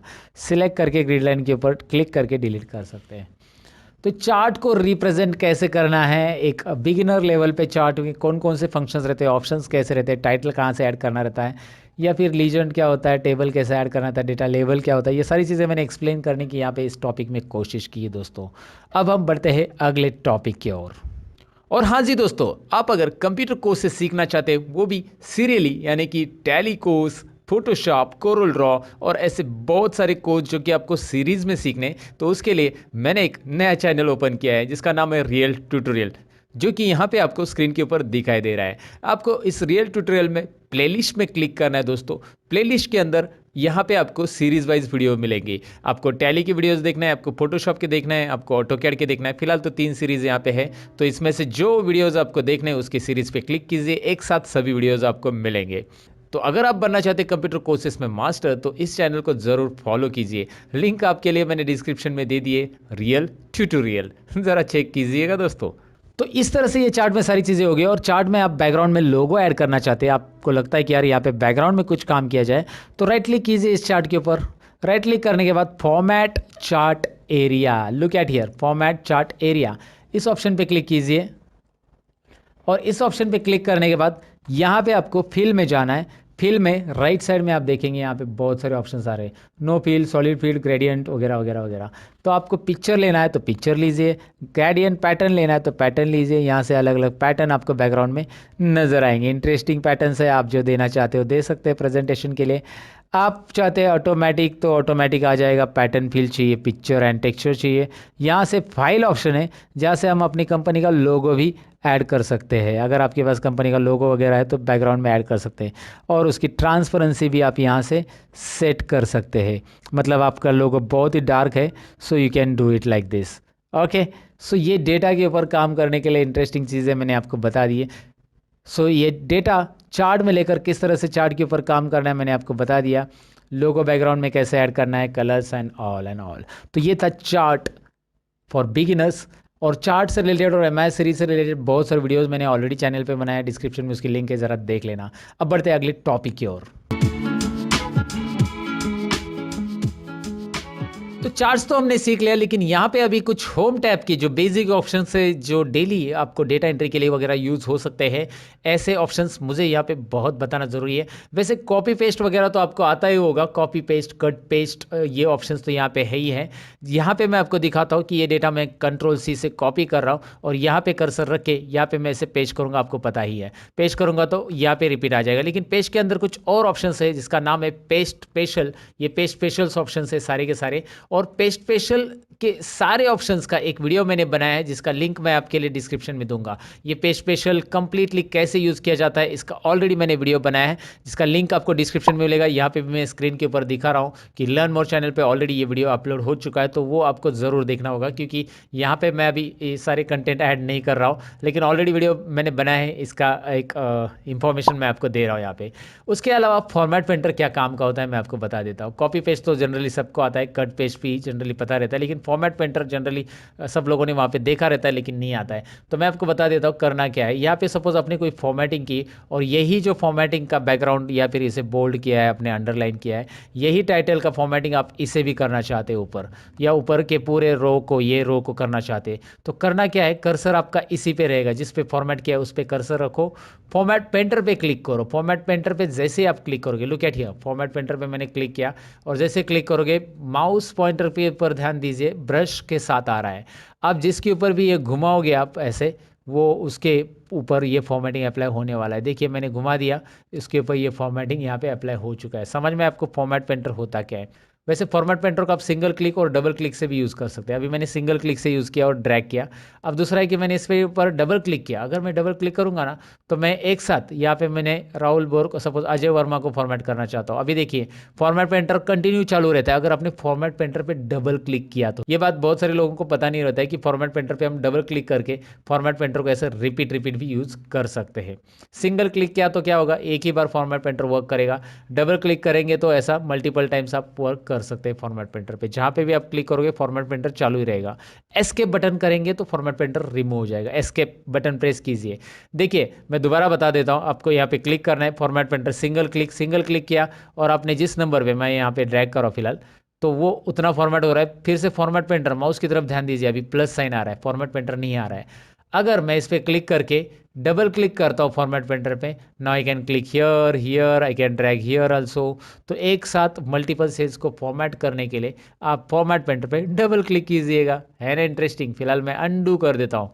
अंडू पता है ना, Ctrl+Z अंडू, अंडू, और रीडू करने के लिए Ctrl+Y, undo and redo. Undo and Pandu नहीं होता है दोस्तों, अंडू एंड रीडू होता है, याद रखिए। अंडू पांडू तो नाना पाटेकर जी बोलते हैं, अंडू पांडू समझा क्या। ओके मैं जस्ट जोक कर रहा हूँ। फिलहाल तो आपको मैं बताऊँ कि ये फॉर्मेट पेंटर तो आपको समझ में आया होगा। बोल्ड इटैलिक अंडरलाइन मुझे बताने की ज़रूरत नहीं। ऑल बॉर्डर्स के बारे में मैंने बताया आपको कैसे करते हैं। यहाँ पे कलर्स वगैरह कैसे फिल करना है वो भी हमने देख लिया। बहुत सारी बार आपको ऑल बॉर्डर्स नहीं देने की ज़रूरत पड़ सकती है। सपोज आपने ऑल बॉर्डर्स को नो बॉर्डर करना है तो यहाँ पे जाओ और यहाँ पे ऑल बॉर्डर्स की ज़रूरत नहीं है आपको, नो बॉर्डर, बस इसको आउटसाइड बॉर्डर देना है। अभी देखिए इसका आउटसाइड बॉर्डर भी चला गया है। तो इसके आउटसाइड बॉर्डर कैसे देते हैं हम, यहाँ पे देखिए आउटसाइड बॉर्डर्स भी ऑप्शंस है, थिक बॉक्स बॉर्डर भी है, थिक आउटसाइड बॉर्डर्स भी है। जो देना है यहाँ से आप दे सकते हैं दोस्तों, है ना इंटरेस्टिंग। सो यहाँ पे बॉर्डर आपको देना कैसे है वो एक बार ट्राई कीजिए। इस बॉर्डर में बहुत सारे कलर फिल चाहिए तो यहाँ से आप उसको शेडिंग कलर दे सकते हैं डिफरेंट। फॉन्ट कलर है, यहाँ पे टेक्स्ट की साइज़ वगैरह बढ़ाना, यहाँ पे इसे सेंटर करना है। जैसे मैं इसकी हाइट बढ़ा रहा हूँ, ज़रा ध्यान से देखिए, रो की हाइट ऐसे आप बढ़ा सकते हैं।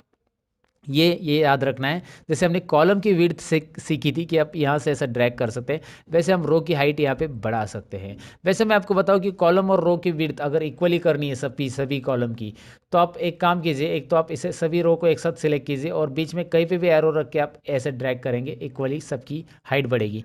या यहाँ पे राइट साइड में एक ऑप्शन है, फॉर्मेट में जाइए, राइट साइड में फॉर्मेट में रो हाइट दिखाई दे रहा है आपको, रो हाइट ऑप्शन, इससे आप रो हाइट कर सकते हैं इक्वली। यहाँ पे रो हाइट टाइप कीजिए, उतने जो रो सिलेक्टेड है उनकी हाइट उतनी हो जाएगी, 20, रो हाइट 20, राइट। तो इस तरह से रो हाइट आप बढ़ा सकते हैं। लेकिन इसमें अभी मैंने हाइट बढ़ा दी है, तो ये ज़रा टेक्स्ट को नोटिस कीजिए, और थोड़ी सी हाइट बढ़ा देता हूँ, और थोड़ी सी हाइट बढ़ा देता हूँ, और इस टेक्स्ट को नोटिस कीजिए बॉटम में आ रहा है। तो आप इसे यहाँ पे दिखाई दे रहा है ना, मिडल अलाइन से क्या हो रहा है, टॉप अलाइन से क्या हो रहा है, मिडल अलाइन से क्या हो रहा है। यहाँ पे ज़रा मैं जूम कर लेता हूँ, ये अलाइनमेंट वर्टिकल और हॉरिजॉन्टल अलाइनमेंट है एक्सेल में। ये सेंटर चाहिए तो सेंटर यहाँ पे ऐसा रख सकते हैं, टोटली सेंटर हॉरिजॉन्टल सेंटर आ जाएगा। देखो डेटा कैसा आ रहा है, you know that left side में आएगा, सेंटर में आएगा, राइट में आएगा। अगर आप लेफ्ट अलाइनमेंट ही रख के टेक्स्ट को थोड़ा सा आगे लेना चाहते हैं तो आप जैसे इस कॉलम के अंदर टेक्स्ट लिखा गया है, मैं इस कॉलम को सिलेक्ट करूँगा एंड व्हाट आई डू, इसको मैं थोड़ा सा यहाँ पे देखिए इंडेंट ऑप्शंस यूज़ करूँगा। इंडेंट से क्या होता है मैं आपको बताता हूँ। देखिए इंडेंट से इस तरह से टेक्स्ट आप आगे ले सकते हैं, पीछे करना है पीछे, इंडेंट इंडेंट और बढ़ाओ कम करो, तो लेफ्ट इंडेंट से इस तरह से टेक्स्ट को आगे लेके रख सकते हैं आप। इसके अलावा जैसे आपने बहुत सारे कैलेंडर वगैरह में देखा होगा, संडे वगैरह ऐसा क्रॉस में लिखा रहता है, तो यहाँ पे ऑप्शन है देखिए, इसे आप टेक्स्ट को रोटेट कर सकते हैं। Vertical text, angle clockwise, angle counter clockwise, ज़रा करके तो देखिए। यहाँ पे देखिए कैसा टेक्स्ट आएगा, राइट आपने देखा होगा ना। यहाँ पे देखिए अभी जैसे वो कैलेंडर में रहता है ना, संडे मंडे ऐसा क्रॉस में लिखा रहेगा, आपने देखा होगा शायद। तो ये ज़रूरी है तो कीजिए, नहीं तो इसके ऊपर दोबारा क्लिक करके वो रिमूव हो जाएगा वहाँ पे। इसको बोलते हैं टेक्स्ट का ओरिएंटेशन। टेक्स्ट ओरिएंटेशन कैसे देना है, टेक्स्ट का अलाइनमेंट कैसे देना है, टेक्स्ट को इंडेंट कैसे देना है, ये हमने यहाँ पे देखा। साथ में मर्ज एंड सेंटर तो हमने पहले ही सीखा था, इस टाइटल को मर्ज एंड सेंटर कैसे करते हैं। लेकिन इसके अलावा हमें यहाँ पे सीखना है, हमें यहाँ पे जानना है रैप टेक्स्ट के बारे में। होता क्या wrap text, I let you know कैसे, दिखाता हूँ मैं आपको। सबसे पहले सपोज यहाँ पे एक एग्जांपल लो कि नेम ऑफ स्टूडेंट का जो रो हाइट है ना, वो मैंने थोड़ा सा यहाँ पे ऐसा कम करके रख दिया अभी।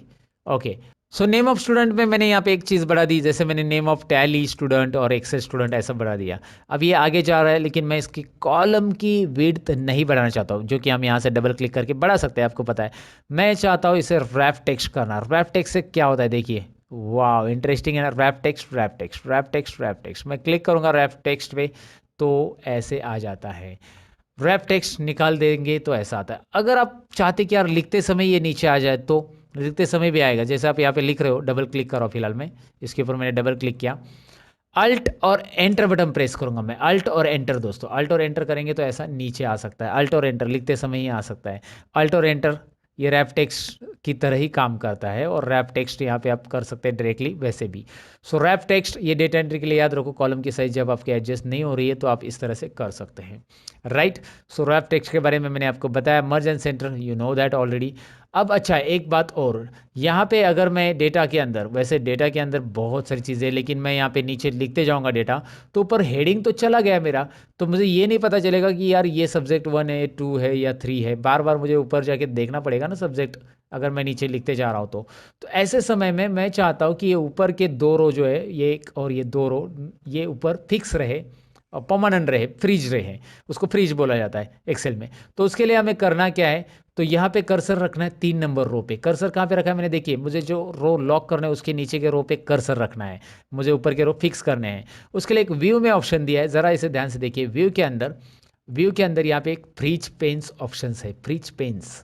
फ्रीज करेंगे हम, किसको फ्रीज करेंगे, उसने पूछा है कि टॉप रो एक ही करना है या फर्स्ट कॉलम करना है, लेकिन मुझे फ्रीज पेन्स ही करना है क्लिक डायरेक्टली, क्योंकि मैंने ऑलरेडी लोकेशन दे दिया कि 3 नंबर रो पे मैंने कर्सर रखा है। तो फ्रीज पेन्स मैंने ऑन किया तो यूल नोटिस यहाँ पे एक लाइन आएगी, वो अभी मैंने बॉर्डर दिया इसलिए यहाँ पे समझ में नहीं आ रहा है, लेकिन आपको एक लाइन नज़र आएगी एक्स्ट्रा, या फिर आप डाउन एरो प्रेस करते जाओ, you will find out the changes क्या हो रहे दिखाई दे रहे हैं आपको।